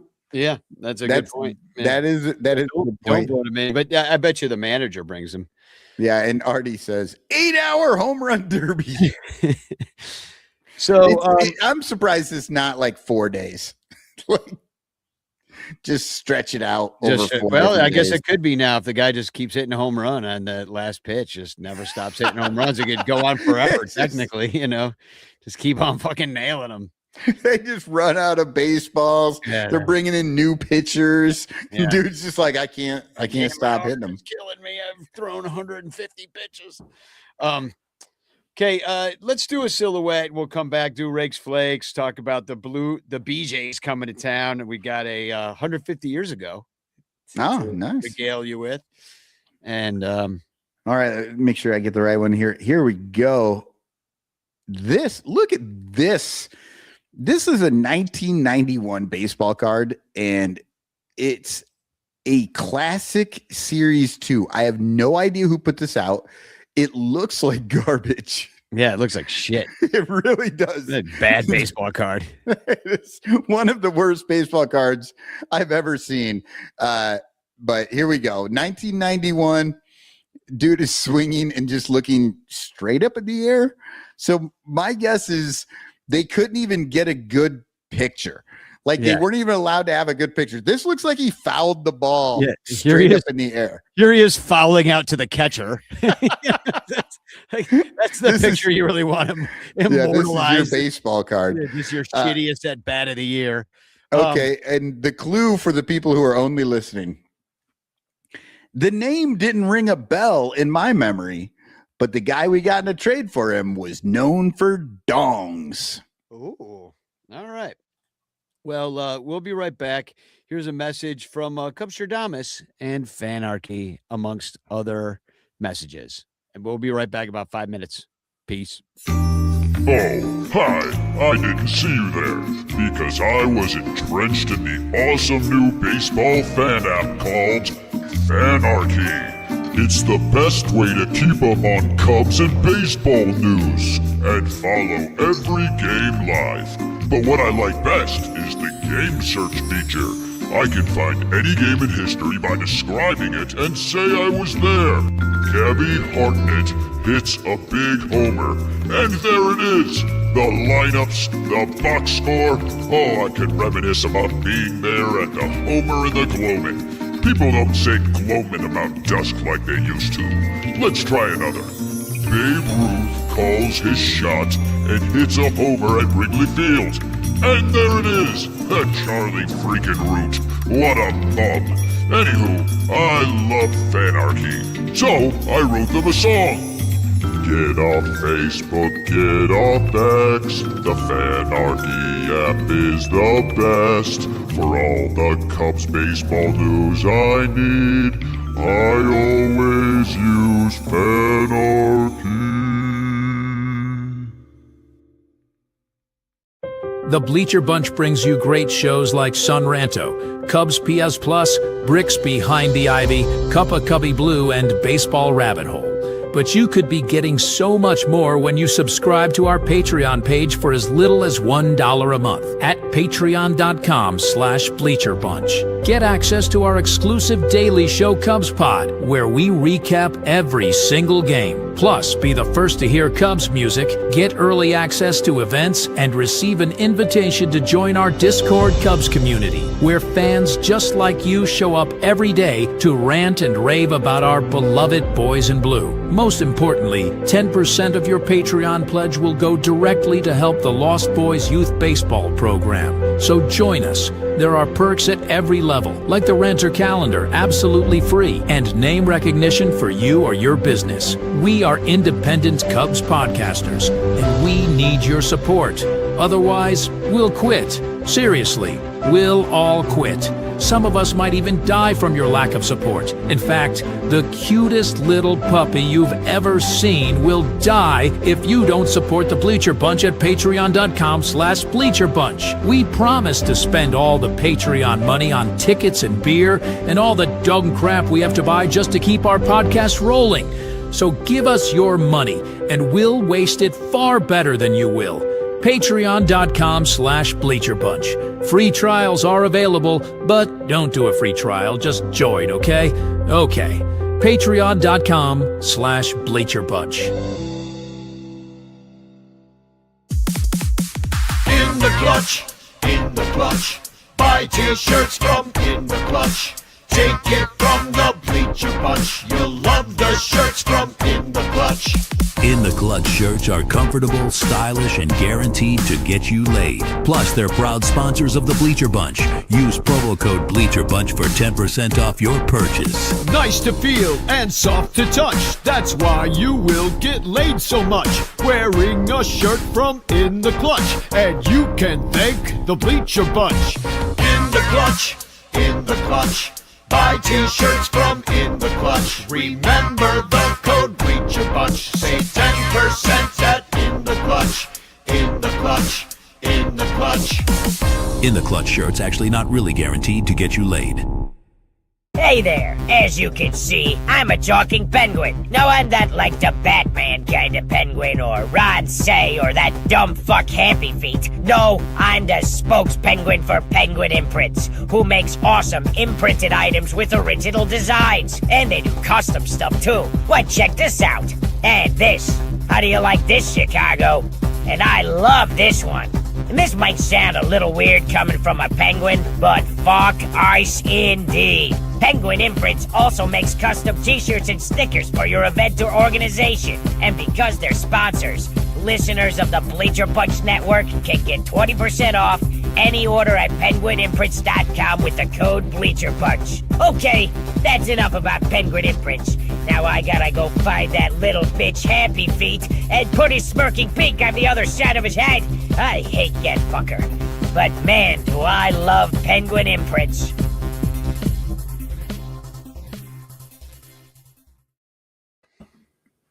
All right, we're back. We are back, and we've got a few guesses here in the chat. Yumper started with Sean Dunston. Artie says Willie Mays Hayes. And then he said Patterson, Sosa. Getting a little bit closer there with your Sosa. But the answer came in first from Yumper. Dominic Gloro also got it, but Yumper wins with George Bell. Oh, now I gotta find it. George Bell, right there. Now, did you remember that George Bell was on this team? I do. Why do you remember George Bell? I'll tell you why. Because George Bell, I believe, was a Blue Jay before he was a Cub. Am I correct about this? Yes, 9 seasons with the Blue Jays. And he was great. He hit a lot of dogs at the time. But this is the dude that I've always thought of as the guy that was past his prime, and the Cubs would get a guy that you'd heard of. Like, what was I, 91? I was, 17 years old. And I'd be like, oh, yeah, we're getting George Bell. That guy's awesome because the guy had baseball cards and he hit 30 dogs. And oh, now he's going to do that at Wrigley. Oh, no, no, no. He's too old to do that at Wrigley. He's well past his prime at that point. And so George Bell, to me, is like the poster child of that late 80s, sort of 90s move of getting a guy. We're kind of there now. We're kind of right back. We got Dansby Swanson past his prime. We're going to watch the Bregman. We're going to watch the entire infield just age in place, and that's what we're looking at now. Like it's the George Bellification of the Chicago Cubs. Yeah, I feel like George Bell was like Timu Andre Dawson. Amen. Right? He spent his whole career in Canada and then went to Wrigley, and they're like, oh, it's going to be the same thing. Only George Bell was not that dude. The Cubs signed him as a free agent in December 1990. So then he played the 91 season with them. And then they traded him to the White Sox on March 30th, 1992. March 30th season. Yeah. Opening day is April 1st back then. Now we'd be a week into the season or some bullshit. But April 1st, opening day, he got traded right before. Now, do you know who he got traded to? I know Yumper knows. Yeah, I bet it's Sammy Sosa. It is. Yes. Yeah. They traded him to the White Sox because then he didn't have to move. It was real easy for him to go down to Comiskey. But yeah, he got traded for Ken Patterson and Sammy Sosa. So this dude has a place in Cubs history, but not because he played well, but because we got Sammy Sosa for him. Breaking news. Mo Baller back to the minors. Had a shit month. He's going down there, work some shit out. He's going to go down there and, like Kevin Alcantara, continue to tear up the minor leagues.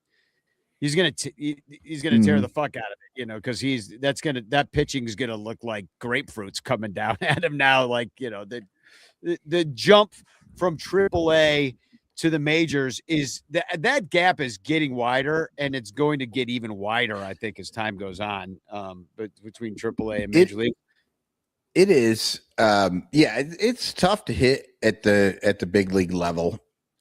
There's so much more. Here's something though I did want to talk about. It's not in our rundown, and I'm sorry about that. I should have put it in here, but I predicted that the hitters would just start to tee off on these pitchers, right? That was me preseason. I'm like, if they go to this ABS system and these pitchers have to start getting into the zone all the time, the hitters are just going to destroy it. I have been wrong about that. That is not what has happened. But I've been noticing one reason it's not happening is because the pitchers are getting that high strike. Yeah. And I don't think I ever realized it before. Pitchers figured this shit out real quick, though. They're like, oh, wait, I can throw it high and I can do a curveball that drops and just barely hits that zone. That is, they adjusted very quickly to this and figured it out. And the hitters still have not figured out how to hit that high strike. Like, it's ridiculous. Before, they could ignore it, right? Because it's going to be called a ball most of the time. And now, a lot of these challenges that you get from the catchers and stuff they're on those high strikes. I mean, and the ones that the batters miss are high strikes as well. They're like, that's not a strike. It is. No way. And then my eyeballs. It's like, no, sorry, buddy. Eyeballs to knees now. Yep. What we're doing. But it's been pretty interesting. I've been paying attention to that for the last couple of weeks, like really starting to like watch. And I'm like, man, they are getting a lot of strikes at the top of the zone that I feel like maybe they weren't getting. And now, instead of it being a situation in which you're you're shrinking the strike zone that the pitchers had to work with, because that was one reason it was so hard to come up from the minors, right? Because you got there and for 2 years they had this ABS and the majors didn't, and they could throw it outside all day long and get strikes on that shit. Well, and don't discount the fact that all you have to do is touch the strike zone with like a tenth of an inch of a ball. And so a lot of those pitches were called balls on the outside, inside corner, low, high, all over the zone. You just need the most minuscule part, and then you can review it. But like the Cubs are kind of the batters are terrible. Their batters, they have no idea what's going on. Batters should barely ever be allowed to challenge strikes unless they've got the best of eyes. But guess who has been really bad about it, and not because he has been challenging bad pitches? Seiya Suzuki doesn't fucking challenge anything, and I have no idea what's going on. Yeah, everybody was predicting that he was just gonna like all of a sudden get all these walks. And the pitchers have to come in there. You do so much better because he was getting hosed constantly, which was true. But maybe he wasn't getting hosed. Maybe some of those are strikes in reality. Yeah, because we were looking at a fake ass, stupid fucking box that doesn't actually mean anything. Yeah, and also like all the pitchers or all the hitters got 2 inches shorter because they were all 6 foot tall on their fucking baseball card. They're really 5'10". Okay, well, just because I want to see the drop that we have for this, we should get into some rakes, flakes, throws, and blows, and talk about who's been good and bad. And now, I'm going to show you how to rake.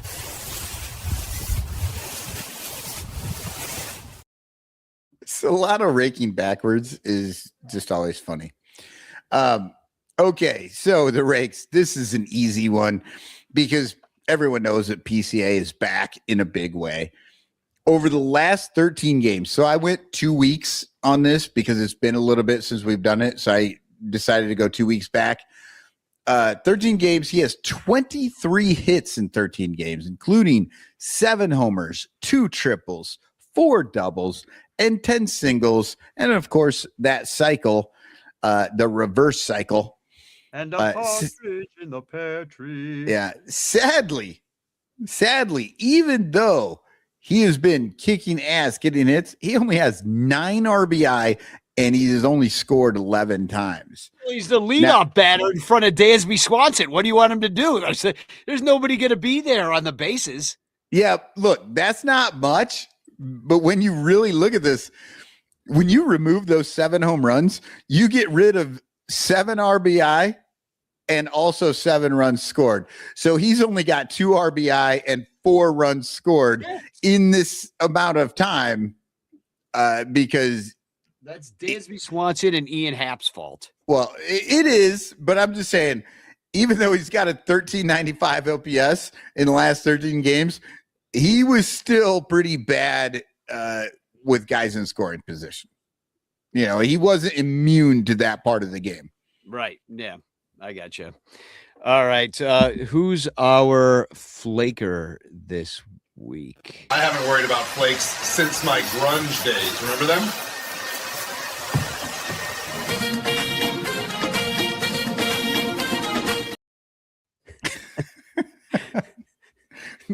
God damn it. Nico Horner has been abysmal this year.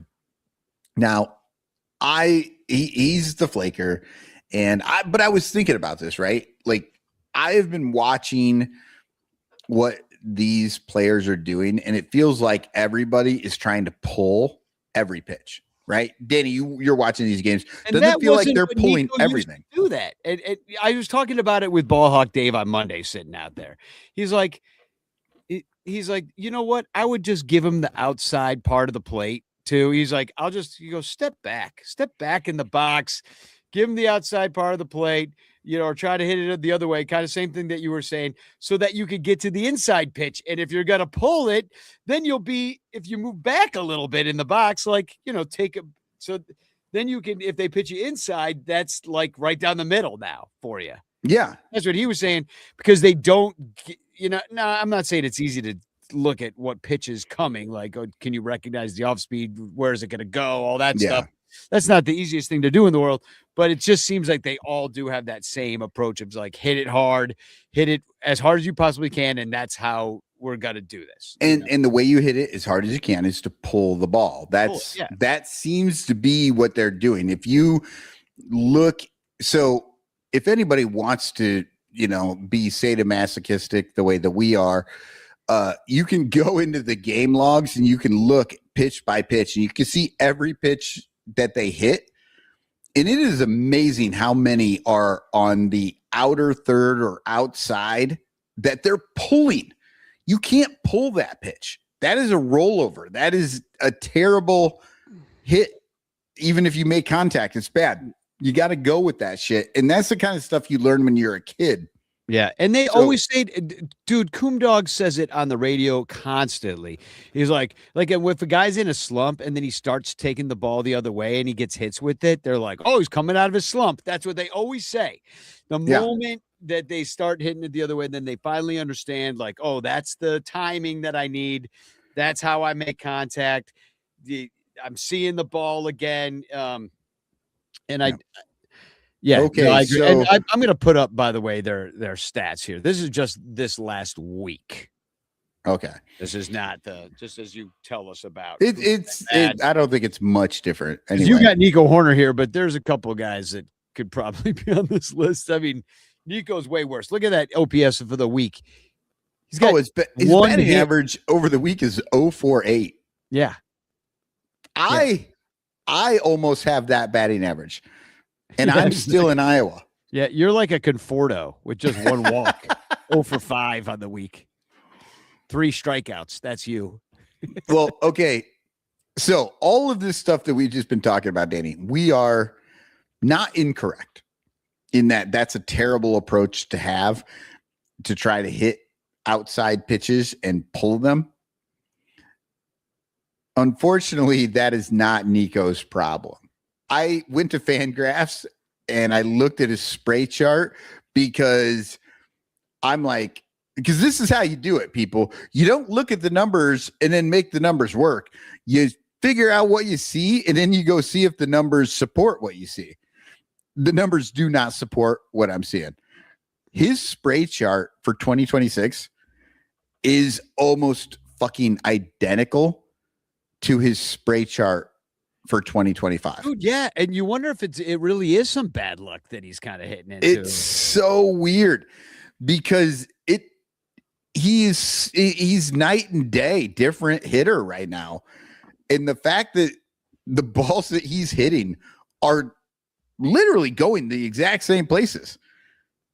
I mean, he's got 4 home runs this year and he's at about half the amount of at-bats, and he had 10 home runs last year. So he's a little bit behind even on homers, like on the power.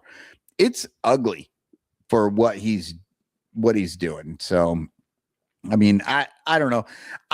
But here's another thing. The whole idea of lineup construction, everybody hates talking about lineup construction, except for me, because I actually believe that it can make a difference. When they pulled him out of the number 2, it did not help him. And I think it actually hurt him. And I think it continued to hurt him the further down he went. Now that they've moved him back up to number 2, and again, this is just me looking at the game, and maybe I have a biased point of view, some rose-colored glasses for this, but he looked better in the last 2 games. I don't know.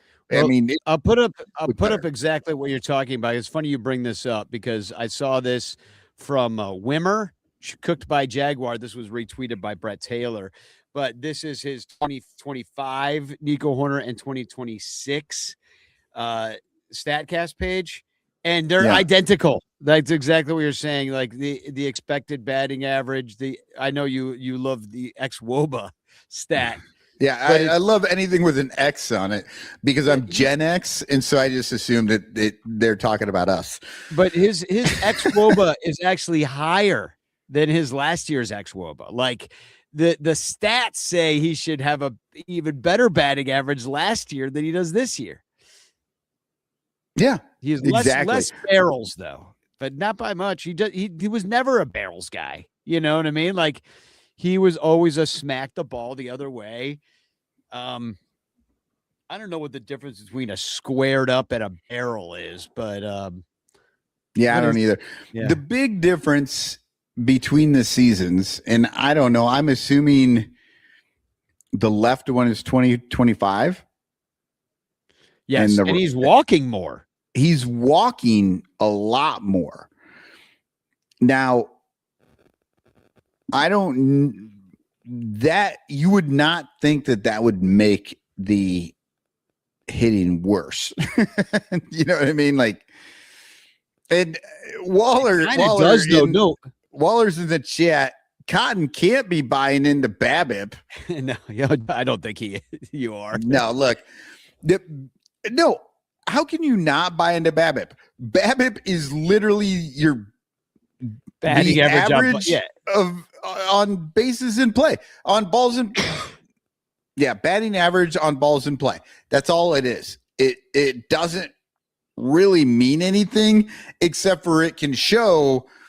They say like 300 is average, and if you're below that, they're saying you're hitting into bad luck, and if you're hitting above that, you're hitting into good luck. I don't necessarily believe that, but there are oddities here. I think that there's something going on, and I don't know exactly what it is. I don't know if there's I personally feel like there is a disconnect in what the Cubs want, like maybe what the front office, what the management, what they want their hitters to do, and what the hitters normally do. That's how I feel like it's a little bit weird right now. Yeah, well, this might just seriously be some bad luck because I'm looking at it right now. Like the last time he was batting 300 was on Cinco de Mayo. So we're in over a little over a month from that, a month and a week or 2 weeks. And he went from 300 and then it was the incredibly dropping batting average. And he went over 5 the next day. And then it was just terrible. And now he went from 300 in the next, let's see, that was game 35. Now we're in game 73. So that's quite a few games. Now he's down at 233, though. His batting average has dropped 67 points, which is not nice. Right. But have we reached rock bottom? Because this is the lowest batting average of the year, except for the first couple games when, getting going. I hope so. And I think, and I hope, I really hope, I talked about this in Cubs Pod today. In the second inning of last night's game, everybody was going opposite field. Everybody. Like the Cubs. One inning anyway. The second inning. Yeah. The Cubs are, even if it's not Nico, the Cubs are generally a pull hitting team. Like they are just trying to pull everything. And when you do that, the defense can set up for you. And I think that's what's happening because Waller is talking about it in the Cubs spot, how they are doing so well getting guys on base and they just can't bring them in. Well, and I think the difference there is literally when there's guys on base, they're trying to pull the ball. They're trying to hit home runs instead of make contact and hit singles and doubles, right? They're swinging out of their shoes. They're trying to pull everything. And because of that, their pitchers can pitch outside so that the ball that they're trying to pull is a rollover and they can position the defense for it. Whereas in the second inning last night, all those balls going to the opposite side, there was just nobody there to pick the ball up. That's why that was working. Like they weren't great. I mean, we had like 75 mile grounders, 75 mile per hour grounders that were getting hits. It's because there's nobody there. And that's the thing that all the old school people talk about. You hit it where they ain't. And if they're going to pitch you outside, you got to hit it to the opposite field. Yeah, and then they'll have to do something else because they'll realize that you're just going to smack it the other way. And then you'll have to adjust again. But the Cubs have been very slow right now at adjusting from their pull side tendencies, it seems like. And Waller is bringing up here that there might be some big progression to the mean if some of these stats sort of even out. And that was Ian Happ's point on the radio the other day. He's like, listen, we are professional baseball players who have been doing this a long time. We're a veteran team.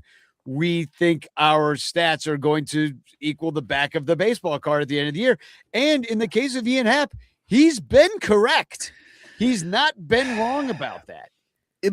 But here's my problem with that scenario. It's not necessarily wrong, but everybody's acting like it's just, oh, well, it's just magic. It's just magic. There's no fucking reason behind it. We normally hit 280. So even though we're spent fucking 4 months hitting 200, yeah, in the end, we'll just hit fucking 350 to finish the season, and it'll be 280. Like, no, it's not fucking magic. You gotta have to trust that will happen for you. I mean, because it's not like Ian Happ's gonna like change his swing at this point of his career. Like, right. Waller is gonna go down to the minor leagues. He's gonna work on a few things, probably like do some pitch selection sort of thing because they figured out what to do to him, and now he's got to learn how to counteract that. Now he's young, he's still going to be doing these things, but Ian Happ's not going to change at this point. No, Suzuki's not going to change. Dansby Swanson's not going to change. They just have to literally. But here's the thing. It's the communication they're getting from their dugout, right? What should they be trying to do? And when you have a mindset that is, we just do the exact same thing and we don't care about the situation. You just always try to hit your best thing, right? That can sort of work for your individual numbers, but it can hurt the team. Yeah, because you need a sack fly sometimes. Like, I heard you like going off about the Matt Shaw bunt. Like, you're like, that was incredible. Was that who bunted? Yeah. Yeah, Matt Shaw like fucking bunted for a single. Finally. Well, and there's been times that I'm like, why didn't PCA bunt? It's because he knows how to hit dongs, but so does Matt Shaw. We can certainly in a situation, sometimes that's exactly what you need. And especially if they're going to play you like you're not going to bunt. If they're going to play back, then you just fucking do it. Yeah. Waller says in the chat, it's not a given, but is Dansby really a 176 hitter? No, he's not. And the fact that so many of these hitters are all failing at the same time makes me think that there is a message that is being sent to this entire lineup about how they should be approaching things and what they should be doing. John Bailey was there the last time the offense broke too, remember? That is messing with people. It's messing with people. And the other day, when they started to change up how they were hitting, it worked. And it's funny, Danny, that you said Ian Happ is not going to change his swing. You're right. And here's something that may shock people. Ian Happ is actually a really good fucking hitter. And it seems like they told Ian Happ, hey, we need you to start hitting opposite field. And Ian Happ fucking hit opposite field that day. Like, he can do that. I think Ian Happ is actually a good enough hitter. He can fucking do that. But what he's not good at is hitting home runs all the goddamn time. Nobody is. So if they want him to hit home runs all the time, he's going to hit into a lot of outs. Yeah. But if they're like, hey, strikeout, which is what the case was for a while there, he was striking out half the time. Oh God, just horrendous. Yeah. But if they're like, Ian, we want you to just get hits, drive people in, just, oh my God, I think Ian Happ could have a resurgence. if that's the message he's getting. But if the message he's getting is hit home runs, it's going to fuck with him. Don't those guys know that even a productive out is not going to cause? I mean, if you can call it a sack in any way, then it's not going to count against your runners in scoring position numbers. Yeah, Waller's excited because you and Waller agree finally on something. That's actually what's funny is that Waller and I agree on a lot of things. We just agree for different reasons. Yeah, it's even more frustrating for everybody. Yeah, so, exactly. Which is why I think that, like, honestly, I think the Rancher crew could fucking manage this team very well because we have differing ideas that we talk about and we go through and we argue about. But ultimately, our dream is that the team wins, and we don't really give a shit. I don't give a fuck if PCA makes the All-Star team. I really don't care. What I care about is if the Cubs win, which is why I have always advocated for Ian Happ to be at the top of this fucking lineup, because even though it doesn't make any goddamn sense, the Cubs win a lot when he's at the top of the lineup. Now, he doesn't like it. It hurts his feelings. I have backed off that position now that we have PCA there, because I really do like PCA there. And when he first moved up there, I was a little bit like, yeah, this is going to fucking suck. This isn't going to work. But man, I think he's got a game that one energy. zip. Nice to start a game one zip. It really is. And I think that he's got that energy. Like, I think it helps him specifically because he's the guy that wants to get in there and kill something now. When you let him get in there first, he's ready for it. And then I think Nico is a wonderful number 2 hitter, because if PCA gets on, hopefully he can steal. But Nico's just a contact guy. Yeah, so you can do a hit and run. You can do all sorts of kinds of things and stay out of double play. And yeah. And if we start playing the game with that sort of idea, I think PCA and Nico on this team for the next 6 years could be fucking great. The new daily double. It would be. Yeah. It would be. All right. So we have made it one half of the way through this. Yeah, exactly. We got to rock through the rest of the show. All right. Throw them up, son. Throw them up. Yeah. Throw them up, son. Throw them up. Throw them up. Yeah, I will go quick. The whole Nico Horner thing was just very interesting to me. So that made it go it much is longer. Related. At least this time we didn't go off on a tangent about something stupid. All right, the throws. Look, Ben Brown has been lights out.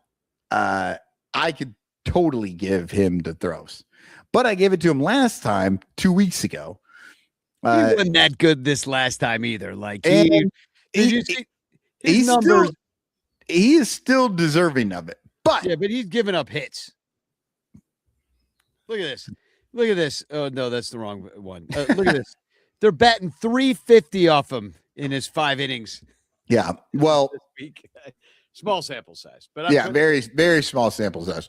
Well, you are going to like then, because the guy sitting at the top is the guy that I gave the throws to, Javier, the S-Man Assad.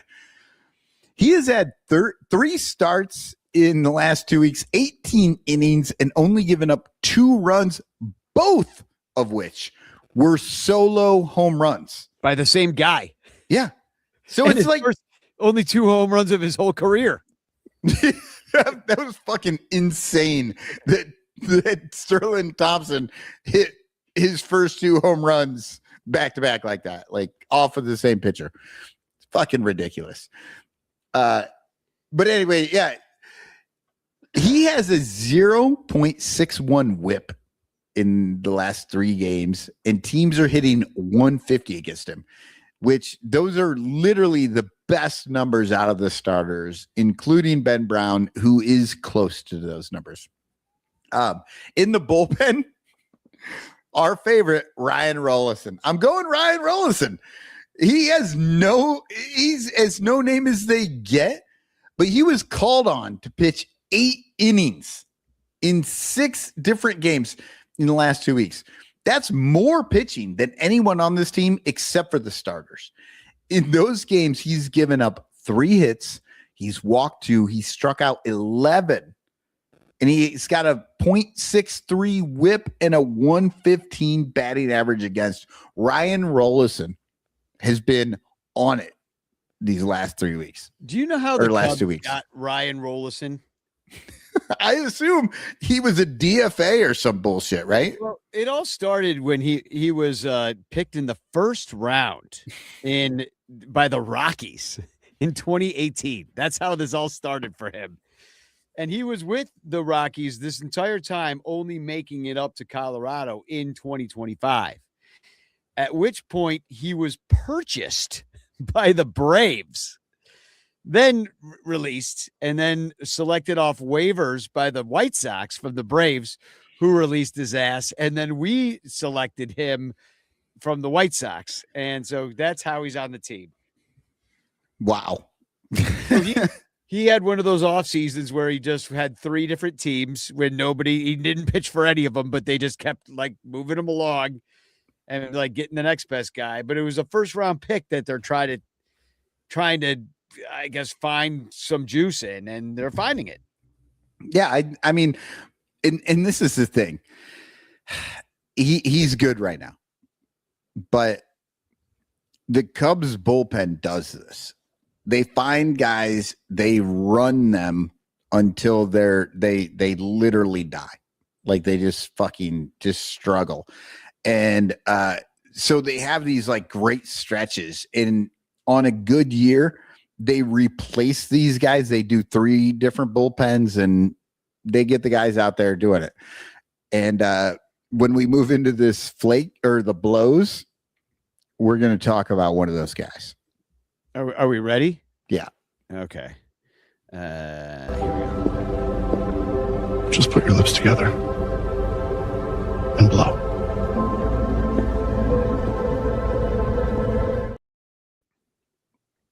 So good. It really is. I really love all this. All right. So the blows, and this is not the guy I was talking about. That's going to be a bullpen guy, but out of the starters, blows Edward Cabrera and his cramping hand. In 3 games, he is a 10.13 ERA. He has allowed 15 earned runs and 6 homers in that time while walking 5 and striking out 14. His whip is 1.58. His average against 291. Teams are almost hitting 300 against this starter. Like, that's horrendous. The only guy with worse numbers is actually Colin Ray, but he pitched in 1 less game. So, a little more small sample size to raise his numbers. So I had to give it to Cabrera, who he is honestly, he's had a little more time to clean up this mess, and he has not done it. Yeah, it was ugly. Disappointing. I mean, it's the health, but yeah. It's been disappointing. He throws 99. The dude can freaking dial it up there. We've been waiting for that guy, and we finally get him, and it's just unimpressive. The game the other day that he pitched on Tuesday, I was at that game. Dude, he was cruising. He had a perfect game through the first 3 innings of the game. And then when it fell apart, it falls apart hard. And do you know who that kind of reminded me of in a way? Quintana.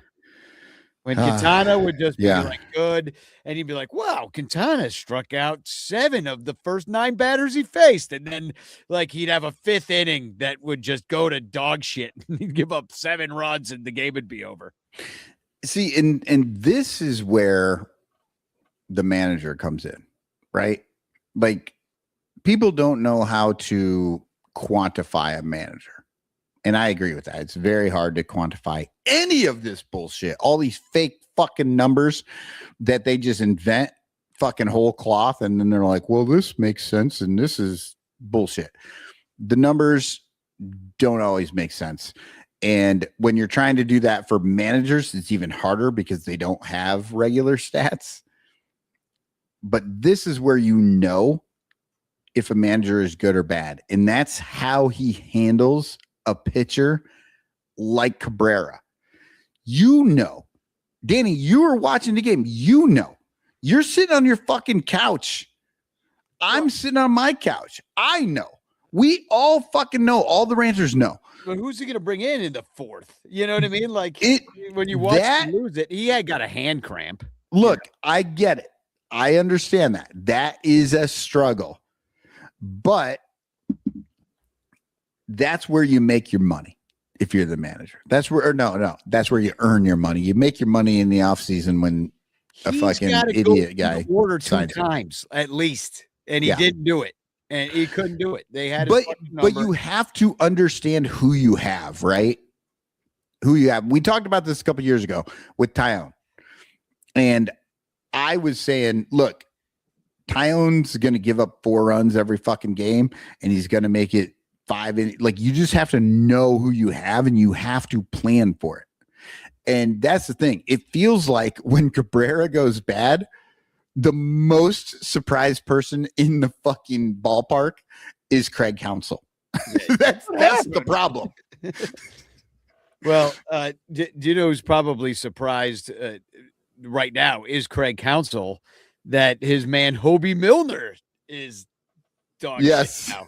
Because I looked ahead, he's your blows. Hobie Milner is finally feeling the effects of being used all the damn time. He gave up 10 hits and 6 earned runs for a 10.80 ERA over 6 games. He only has 1 strikeout in 6 games. His whip is 220. Ooh. And his batting average against is a whopping 455. That's fucking horrendous. Well, I mean, and I will say this is a surprise because I don't remember him being this bad. Maybe one game. In the last 3 games he's been in, and this is just this week that I have up on the board right now. 3.1 innings, 2 hits, and not the strikeout numbers, 0 strikeouts this week, but when you only have 1 in 2 weeks, it's going to be easy to get to 0. Yeah. So, but the strikeout stuff is concerning because that's the stuff that's been lacking out of the Cubs bullpen too. But I mean, rubber arm freaking Milner just had the thing about you end up with a 10.80 ERA in 2 weeks, like that's easy for a bullpen guy to accomplish. All you have to do is have a shit inning and it blows up your whole month, really. And that's what I was thinking when I was looking at this, but I was on a time crunch, had to get this thing done, and I was just kind of surprised that it was that bad because, like, we're looking at your numbers here. This is over the last week. Yeah, he's got a 0 ERA. He's turned it back around. But yeah, he had some bad games there. And the problem is the Cubs. I mean, these guys talk about overwork. The reason he's overworked is because there's no one to go to. Like, they're got the Iowa shuttle in there. Philippe Matone has been shit, even though he didn't give up any runs this week. But that hasn't been a clean inning either. And he's walks and hits. Ethan Roberts horrendous the other night, last night. Yeah. And they're just at the end of their rope. Like Ethan Roberts isn't really supposed to be on the team if all things are going well. Philippe Matone is. Mm-hmm. So that's the issue is like when you have guys that are supposed to be doing well, like Philippe Matone and Dansby Swanson, and they're basically ruining the entire season by existing. So, and here's the thing. The Cubs did go on 2 10-game win streaks. It saved the season. The Cubs are currently above 500. Are they a playoff team though? Technically, and I do actually want to talk about them. I'm glad you brought that up, Danny, because you know what? They are a playoff team. But not fucking really. Not a traditional playoff team like from our childhood. In our childhood, they're in 3rd place and you're waiting until next year already. Exactly. I'm done with this bullshit. I hate the fucking expanded playoffs, all this shit, because it just keeps them in it and everybody's like, oh, well, they're still doing good. No, they are not doing good. They had a great run for a minute and now they're treading water. And if we are lucky, they're the players are going to figure it out. I am pessimistic on that because I feel like this fucking front office and the management team, like, I feel like they don't see the best ways to use their players. You know what I mean? Like, they don't know how to get the best out of their players. Well, they can't, because, like, think about how Craig Counsell was able to manage in Milwaukee and how those teams succeeded.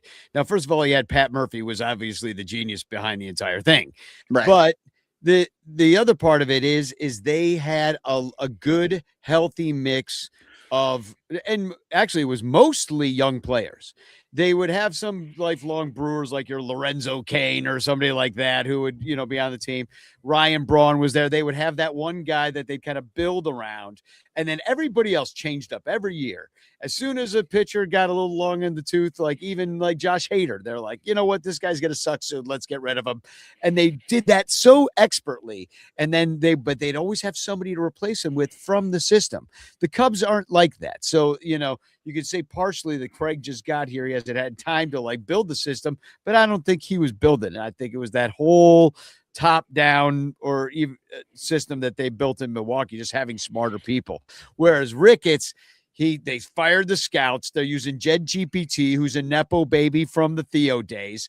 You've got now they think that just spending money on a manager makes them do better. It doesn't. Like, Craig was part of a team, and now he's here and they're like, well, you probably got there the first day and sat down with Jed and Jed's like, okay, so what are we going to do? Like, and he asked that to Craig. So what's the plan? And Craig's be like, well, I thought you guys had a plan. It's like, oh, no. That's why we hired you. Or, or on the flip side,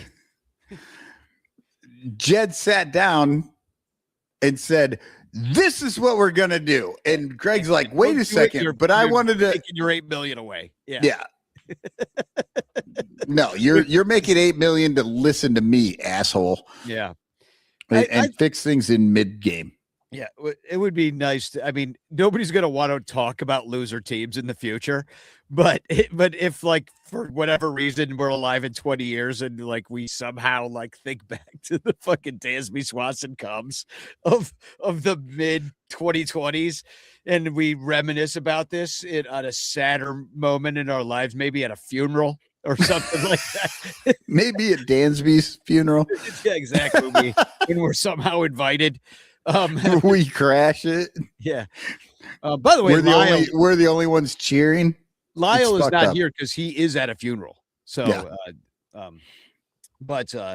And it is a funeral for the Cubs season, unfortunately. Yeah, no, it's like if we look back and do like look back at this team and see what happened that we think went wrong. I think we will look to the fact that it was just the smartest guys in the room with the best quote unquote players on the team that somehow just did all the wrong things because they could not work together to make a plan to actually win baseball games. Like, they were so concerned about the back of their baseball cards and what is supposed to work as opposed to what does work. Yeah, and I've been saying this for a long time, and I know, Danny, you agree with me here. It's an art. It's not right, and they're not math. Doing the art. They're just mathing everything. Yeah, they're mathing and they're looking at the past. It's all past. All stats are past, and they think that these guys can just fit in. And fucking, like, it doesn't matter who you are. We're just going to stick you here and you're going to do the thing. And they're cogs in a machine to these guys. And that's not how humans work.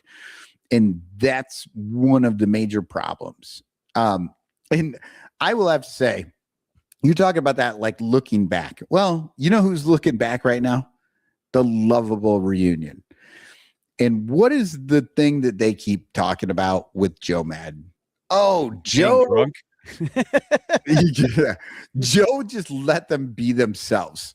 Like, he gave them the autonomy to be themselves. He did give them direction, but he let them do their thing and helped. He looked at their thing and tried to help them be better at that thing rather than look at their thing and say, you know what, you shouldn't do it. You should do something else. Like, that's what I'm taking from it. And it's maybe the worst thing that could happen to the Cubs this year is the Lovable Reunion podcast, because you cannot listen to that fucking thing and not watch this team and just go like, what the fuck is they're doing? Like, dude. And I also think that I very much was way too hard on Joe, and maybe you as well. Joe was one of Joe toward the end of his career. With to the end of his time with Chicago, we were on him about the changing of the lineups and the switching of things and all this stuff, right? But we were kind of new to the Jedness of all of this. And I think as we've moved forward through the Rossi era, through the council era, I think what I'm seeing, and I honestly probably wouldn't have seen this except for the Lovable Reunion, made me think a lot more about it. Like I said, it's the worst thing to happen to the Cubs is to remind us how good it was 10 years ago. But I started thinking like, oh, that was when they started to like push on Joe. You know, like he was doing his thing, and Joe's a numbers guy. Joe's a numbers guy, but he's also a feels guy. Where the Angels? Yeah, remember? Yep. So and that's where they really got it. Yeah, but I feel like that was happening to him in Chicago as well, which is why he didn't get fired. He just didn't get rehired. I think they were like, Joe was like, I don't want to do it your way. And they were like, we don't really want to do it your way. And so they just, parted ways. Like it was, amicable, I guess. They just chose. But I feel like a lot of the shit that we were pissed about when Joe was here, same shit we're pissed about with Rossi, same shit we're still pissed about. And the constant throughout that is Jed Hoyer taking more and more control over this team. Yeah, no, that's a good point. So I do have this, and I'll be quick about it because we're getting past time. We're over the 2-hour mark already, and we haven't even gotten to the preview. Look, we're having a good time. We're talking baseball. We didn't get crazy today. We're talking real baseball. I'm into this shit. I want to talk this baseball. But maybe you ate dinner before you got on here, and I did not. So I'm just like sitting like, That's true. I had a stomach ache earlier, and that went away, which is great. But now I'm starving because I didn't eat anything because of my stomach ache, and now I'm just like, raw. So here's it. 150 years ago.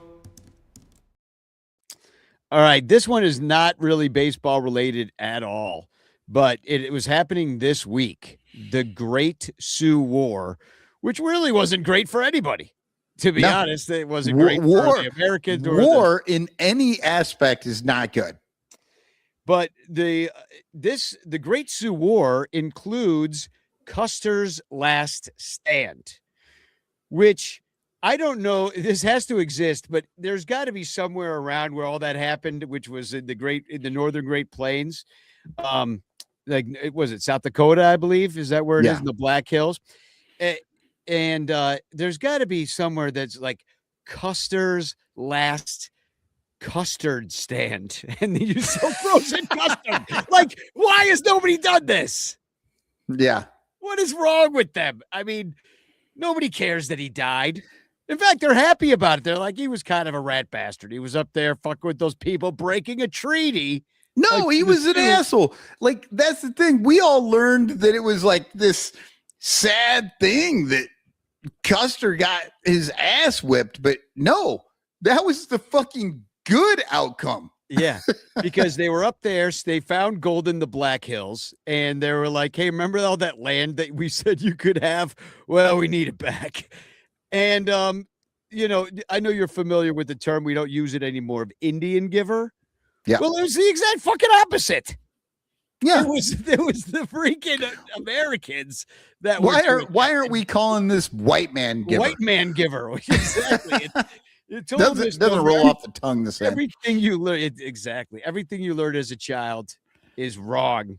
But yeah. So Custer went down, and then eventually crazy. Oh, there is Mustard's last. So Artie just pointed out Mustard's last stand, hot dog stands, and I have not seen any except for in Boulder, Colorado, and Artie lives in Colorado, so I'm wondering if that's the one that he's talking about. But yeah, people eat Mustard's ice last cream stand. more than people eat ice cream more than custard.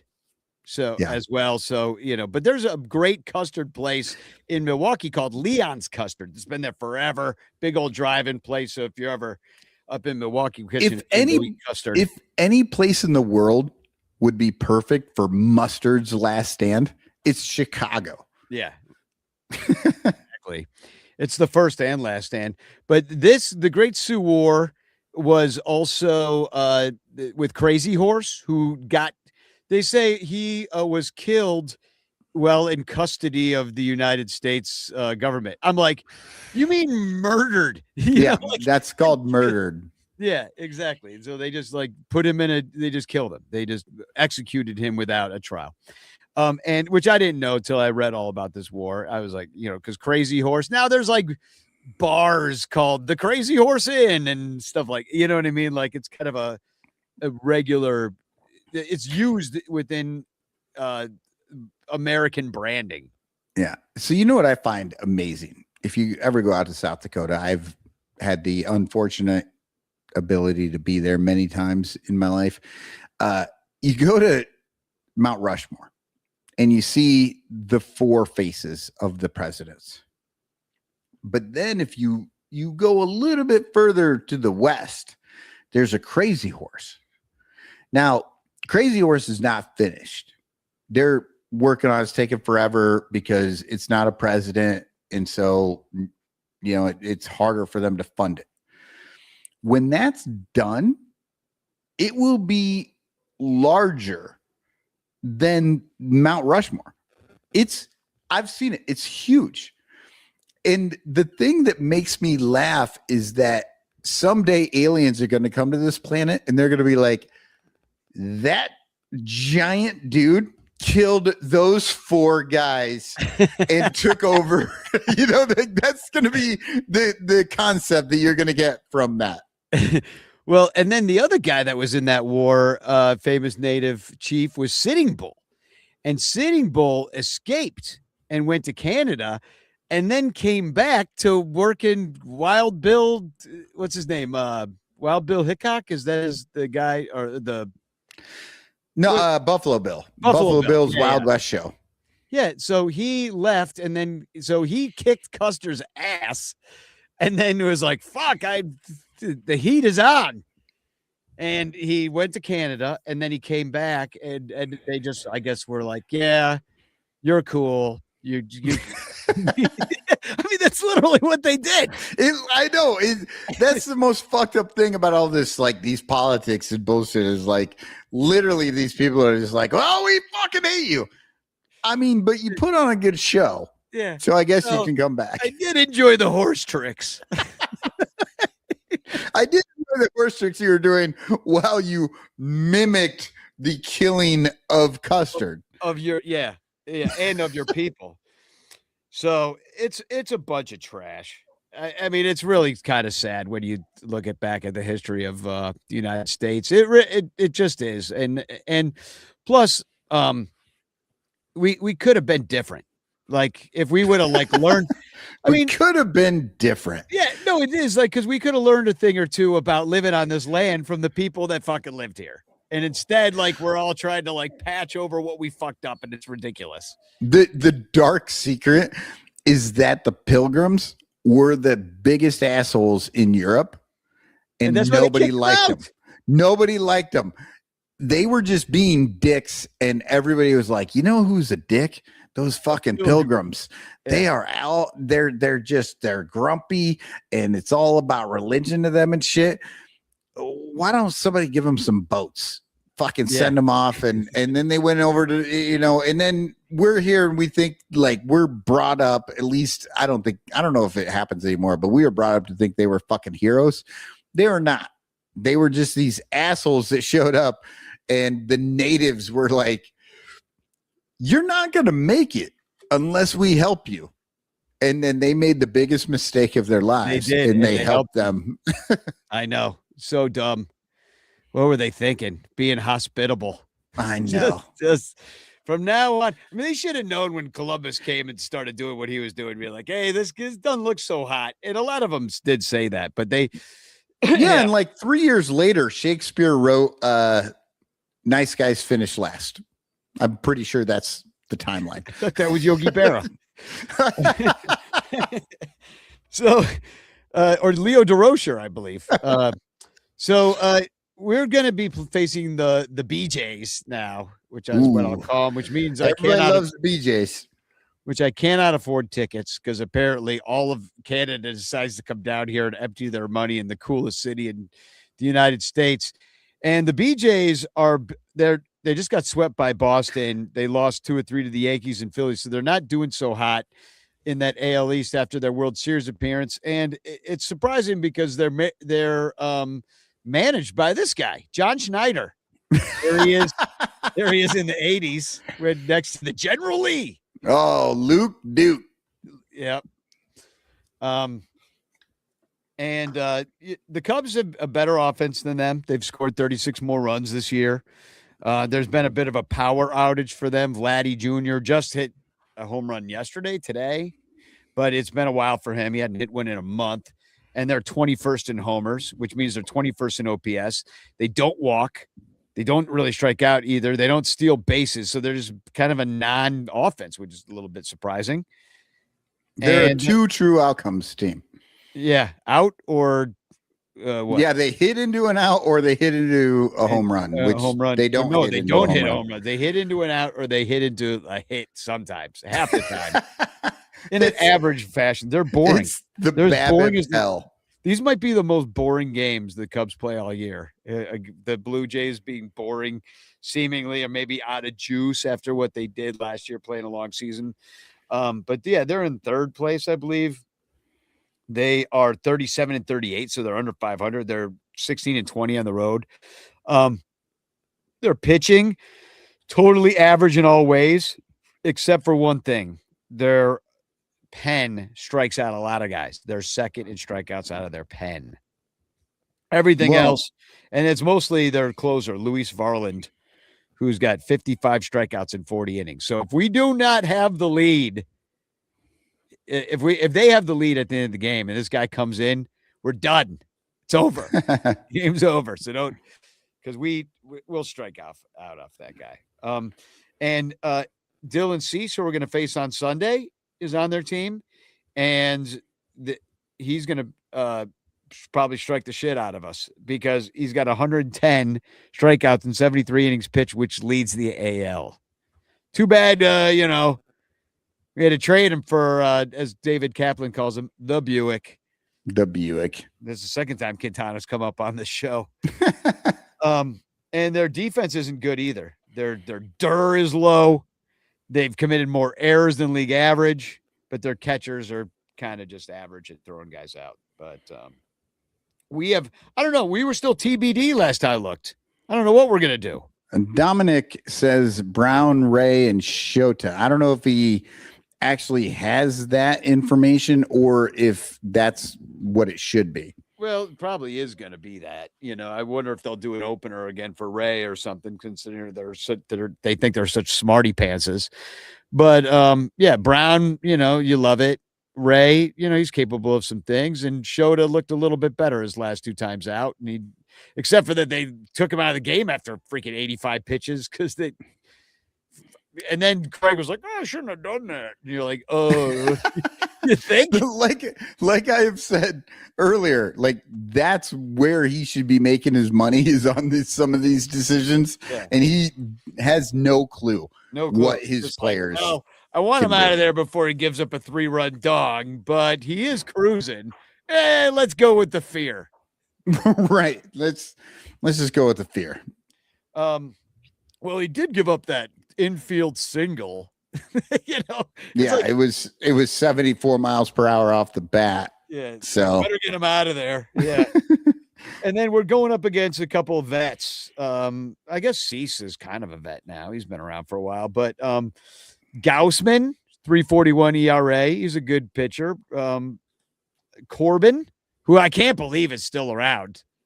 Didn't he pitch for the Brewers forever? Patrick Corbin? No, he was with the Nationals. Oh, and he was with, I mean, he was been with a few teams recently. He was with the Diamondbacks for a while. Okay. Yeah. Yeah.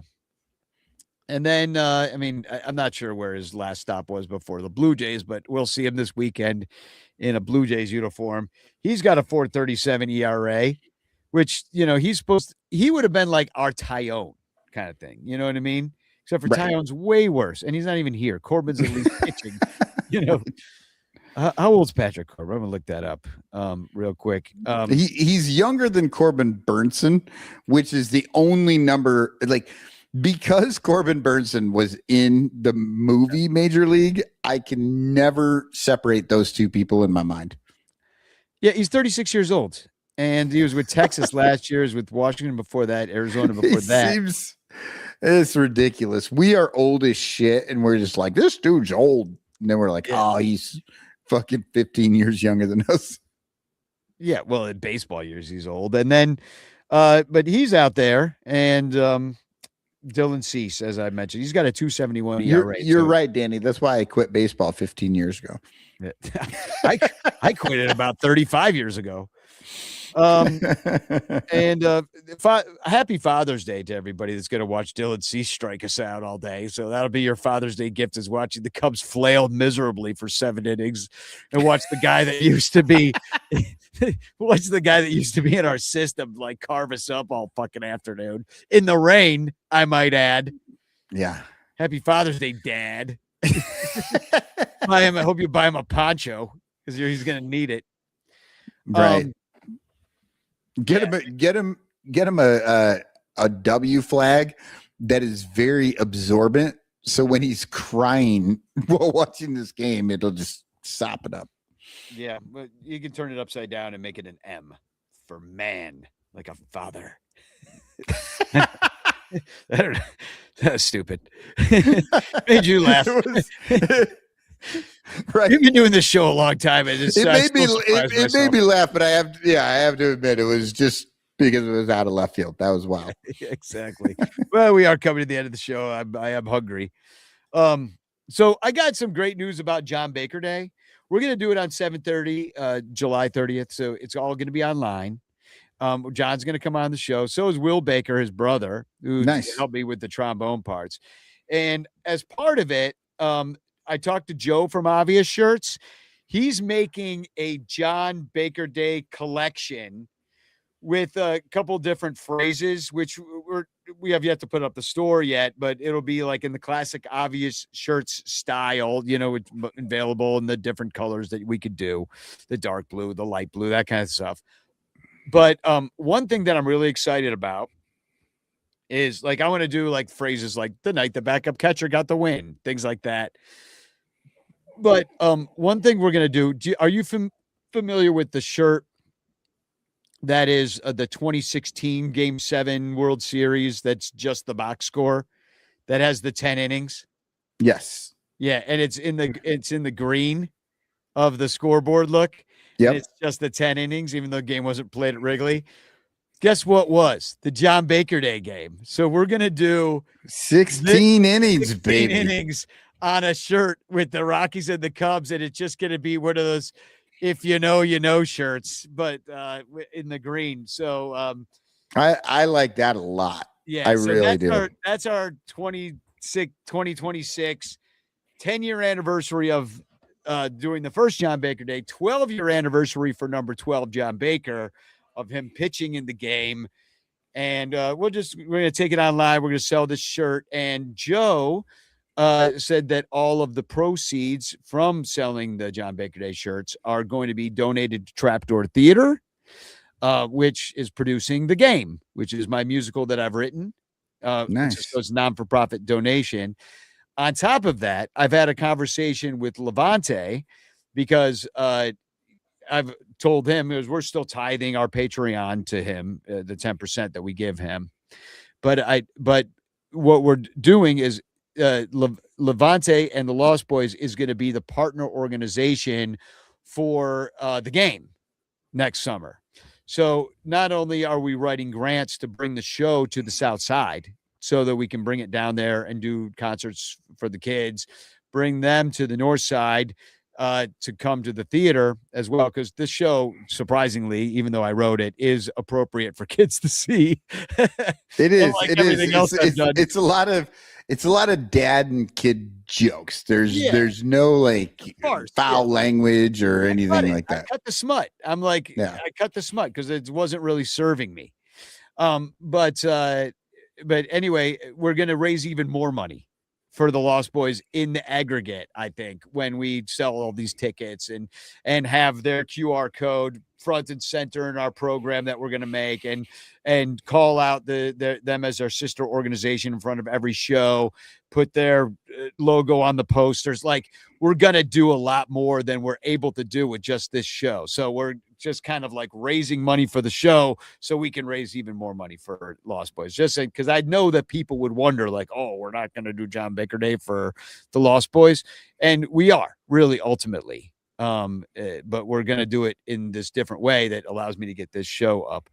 But we'll have more to announce on that, including because I haven't talked to him about it yet, except for a little bit. We're going to do a matching gift situation where somebody, and I'll see if he might want to be anonymous, is going to step up and do like a matching gift for all the donations that we make during John Baker Day. So, ooh, nice. So everything we raise, it's going to get matched up to a certain number. So that's really awesome. That's really I've been cool. working on all this stuff. So I'm really excited about it. Plus, just to show you, I'm going to put my fucking money where my mouth is. Almost everything I have of value is going out in a raffle.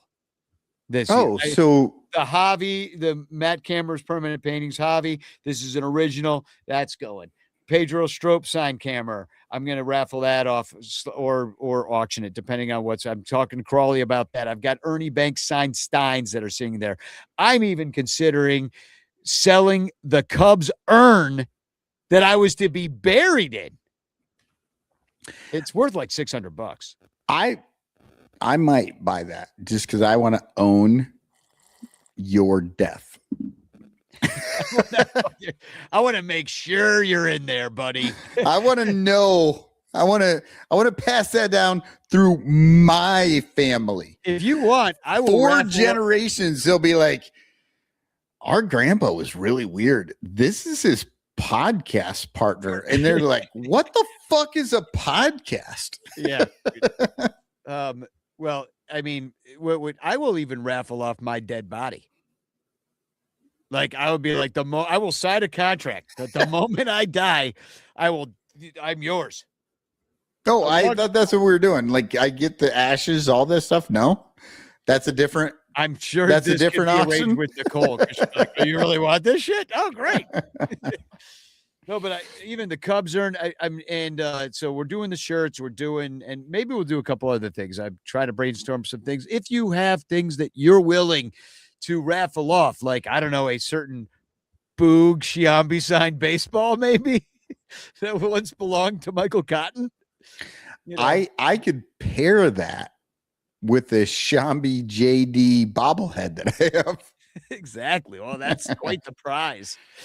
Yeah, maybe it's worth something if it comes with like an obvious shirts gift certificate, but right. That would be one where I would have to pay somebody to take it your hands from me. Yeah. Yeah. So anyway, I'm super excited. We're also going to be doing, like, obviously the donations and stuff, because frankly, I need $60,000 to produce this show, to pay everybody money. I'm willing to go in as far as I can just because I wrote this thing and I was like, I spent a lot of time writing the shit. And so I'm at the point where like, well, if I don't get it up, then what was the point of it all of writing it? That's what she said. Yeah, I was waiting. I'd spent up. So anyway, thank you for everybody that's donated so far. I've raised $2,100 from the likes of you people. And so I had a great meeting yesterday, and I'm excited to kind of like throw my juice behind this as opposed to, That's what she said. Exactly. So there still you're like the character in the sitcom that has no idea that they're saying all the dirty stuff. I'll straight man for you in my pride hat. So there is still a GoFundMe up there. And if you haven't donated so far, you should, because then, in fact, if you give $1,000 to this project, you get your very own actor. That is what I'm paying the actors. Like per guy, per person in the play, the actor, they'll work for $1,000. They will. It is not equity theater, people. So it's not a lot of money. They work really hard for $1,000. People do not understand how little people in the theater get paid. Well, I'm here to tell you. So if you would give $1,000 to any of these fundraisers, you're basically buying an actor. I will make them wear your name on their chest the entire play. Oh, like a NASCAR situation. Yeah, exactly. You can sponsor an actor. They'll wear a patch with your face on it. See, but here's what's fucked up. If I do that, it just says cotton and nobody understands. They just assume that's what the shit's made out of. Exactly. It's like, no, it's 100%. Well, actually, we can't afford costumes like that. We'll probably end up with polyester, frankly, maybe a poly blend. Could be rayon. Do people still wear rayon? I don't know. So I am singing the national anthem because I'm the only person that loves this country, apparently, according to my Twitter, as far as I can tell. I'm the only one that gives a shit. So I'm going to go out there, and I will say this too. I practiced it in the cemetery the other day, so I could really get out there and belt it out in the cemetery because nobody's around except the dead. And Ernie Banks climbed out of his coffin and took his hat off. Yeah, and he was like, "Good job, brother." So I'm singing it in South Bend on the 27th. So if you want to come out, I don't know that anybody's coming to this one. I was supposed to sing it with my sister, and even she backed out. She ended up having people in town, was like, got bad news. So I'm on my own. But unless you want to come sing it with me, Cotton, in case you, you know what? Sing the national anthem. Or I'll bring a kazoo. Yeah. Like I'll do that, but no, I would love to. I went to South Bend last year for David Elliott's birthday. It was a wonderful ballpark. You sang the national anthem at that one. It was fun. I would totally go back. That is 1 week away.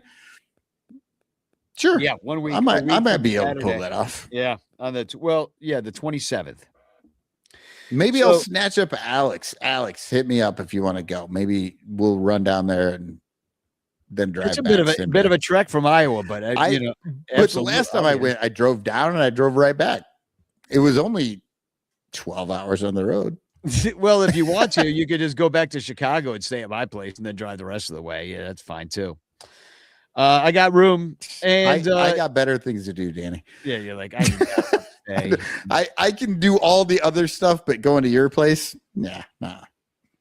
I want to also say, Crawley's birthday, 7/18. We already mentioned that, July 18th. John Baker Day, I just talked about. Cincinnati's on because that's September 19th. Save that date. And we got any birthdays? I saw Billy Williams' birthday was on Monday. Robert License tonight. He's a Bleacher bum. Nice. And, Robert, congrats for another trip around the sun. And next Tuesday is the Ryan Sandberg game anniversary. So look forward to that. And that'd be kind of sad now, because he's gone. And then would this be the first one since he died? I think so. Yeah, when did Ryan? Because Sandberg? I feel like they did the statue thing last year on Ryan Sandberg Day. Yeah, well, he died on July 28th in 2025. Yeah, so it would be the first one. Yeah. So we'll be hearing a lot about that. So you can prepare yourself to be sad for that. And then another bit of sadness that is now happy. It's a happy story. Is that Artie Boucher's father died, and I fired up the Mike Leonard condolences jersey page, which is the first guy I ever bought a condolence jersey for. Honestly, luckily, we haven't had to use for a while. Like that's actually good news. And it took the bad news of Artie's father dying to remind us that that is a thing that we haven't had to use. Yeah. Well, the one guy, Andy, lost his mother, but it was like right at a weird time. And I was like, well, he doesn't even know about the condolence jersey page because so we don't have to do it. But then now you just fucked up by saying it. I know, because it's been hanging over my head. So it's like, so there was actually more raised. There's like $35-40 in the condolence jersey kitty. So now I want to do something with the extra money for Andy. That's my point. And so Andy's hearing that for the first time live. That's nice, except for Andy finally just got over the loss of his mother, and you're just gonna bring that shit back up. Bring it ball back up. So anyway, this is the jersey we bought for Mr. Fourth Row himself, Artie Boucher, and it's for the podcast listeners. It's Mr. Row and the number 4, and we got him the good version of the Friday Blues. Yeah, no, I think this is a very cool jersey. Danny and I talked about this a little bit, and the idea that it's Mr. Rowe and the number 4, like, I don't know. When I look at it, I know. If you know, you know, I guess is the thing. And I see Mr. Fourth Row 100% when I look at it. It's great. But we love you, Artie, and you've been a big part of this community for a long time. Unlike Andy,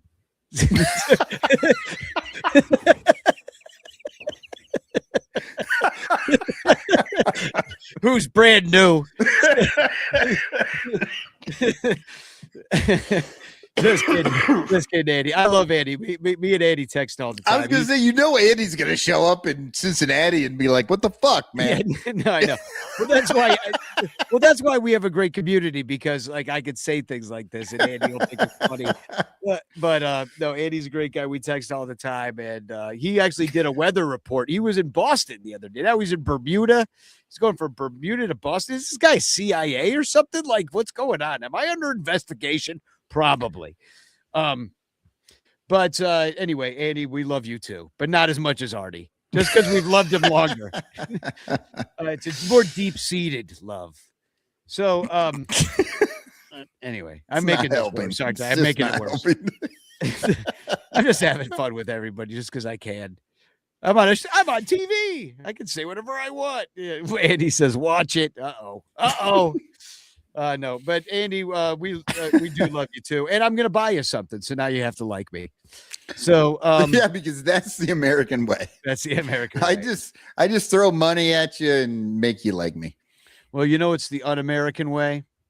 Blue Jays fans always say A. Giants pitchers hate the gays. What a bunch of dorks. Let's go to New York, where the Mets languish in last place. Ha ha ha ha ha! I don't know what Cubstradamus is on, but it is very strong. That dude didn't move. Yeah, he's at a K-hole or something. I think he's probably doing ketamine with Elon. Yeah, but normally you see his arms moving around and there's like different shit popping in and out. And this time it was nothing but smell. Well, you know how AI doesn't work? That's pretty much what happened there. And that is my TFC, by the way, to get right into it. I know you said you didn't have one, and I thought I'd burn this earlier because I did ask ChatGPT, because I test it sometimes. Like, can it do the simplest of tasks? Like, tell me who's going to pitch for the Cubs this weekend, right? Oh, Just Jesus Christ. Who's going to pitch? That's all I wanted to know. And it knew the Blue Jays because they were announced. So it went Gausman, Corbin, Cease. It was correct. But it very confidently told me that based on the Cubs' recent rotation, the likely starters are Cade Horton, Matthew Boyd, and Edward Cabrera. Which just couldn't be more incorrect unless they said Jose Quintana. And now that's the third time that the guys come up on this show. Cabrera's the only one that could possibly pitch there. Yeah. And that's only because I don't think the hand cramp's going to stop him. But I don't even think that's his day. It kind of would be because he pitched Tuesday, but he's not gonna. Maybe. Yeah. But then we had a day off, so it pushes everybody back a day. Yeah, exactly. Yeah. He's hurt. Kind of. So and fuck AI. It's all artificial. They don't know what the fuck they're talking about. You want the real news? You gotta tune into YouTube for 2.5 hours and then dice. You might have to go back and rewatch 2.5 hours just to find out what the fuck we said that actually did make sense. Yeah, well, we've spent a good 45 minutes on the homophobic Giants and how awesome Pride was. True. So, all right, well, let's do the chance. And then I'll chance. And I'll play the song and I'll go eat food because my God, am I hungry. I really am hungry. So, and I even had bitch clock all set up ready to go to the wheel of grievances. Oh, that's the funny thing is that like people don't know, like Danny will say like, we need to speed this shit up. And then I look at the rundown that Danny puts together and I'm like, how in the fuck could we ever speed this up? Yeah. Hashtag chance in the chat. It's your last chance to get in the chance. And then we're just going to give this sucker away just about now. Oh, you know what? Oh, no, I did see Yumper's in there twice. The band Yumper and the Penguin Studios Yumper. Oh, but the winner is Toad ND. Toad wins. You beat a double Yumper. Yeah, you beat a double Yump. And I guess that's the show. I'm going to play the song 10 years ago because we were talking about how we were so much better back then. Danny, have you thought about having AI make a song 150 years ago? 150 years ago. Oh, Jesus. All right. Well, thanks for sticking with us this long. We'll, it's another weird schedule this next week. So we're going to try to do something with Britt as a pregame. I'm not sure which day, but it might be a weird day like Tuesday. So watch, I'll be announcing that at some point. We're trying to work it out with Britt. And the other thing is the Cubs play next Thursday in New York at night. So that game won't be over till 9. So I'm thinking, bitch clock show. There we go. Let's do it. And then we'll knock some of those suckers out. I'm sure we'll have more to bitch about by then. And we can and guess who we face after that?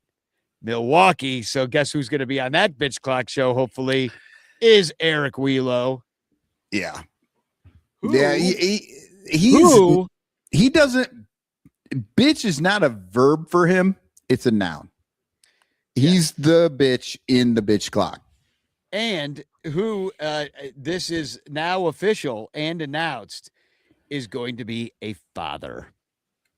Oh, Wheelo! So unfortunately, his genes are going to carry on because that's just what this world needs is another him.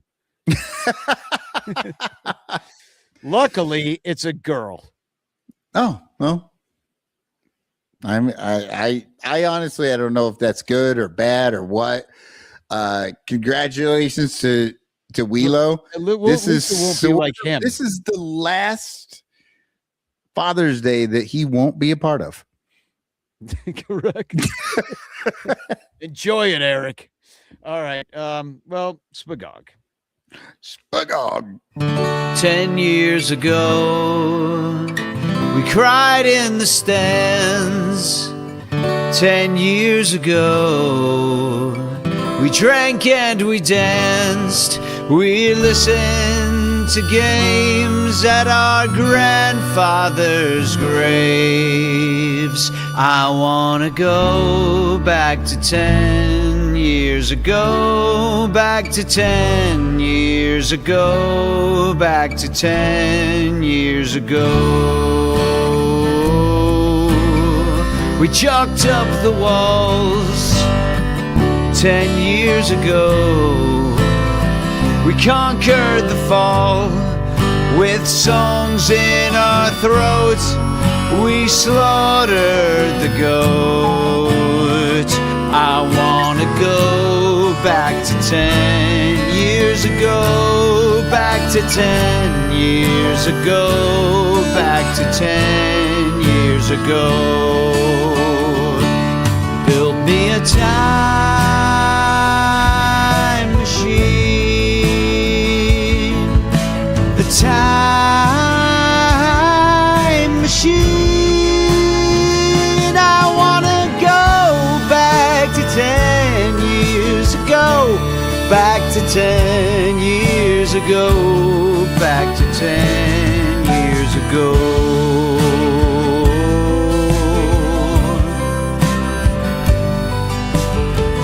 10 years ago. We laughed through the tears of a century's years. I wanna go back to 10 years ago. Back to 10 years ago. Back to 10 years ago. When we were all young 10 years ago. We finally won. Hey, family and friends, let's remember when. And we can go back to 10 years ago. Back to 10 years ago. Back to 10 years ago.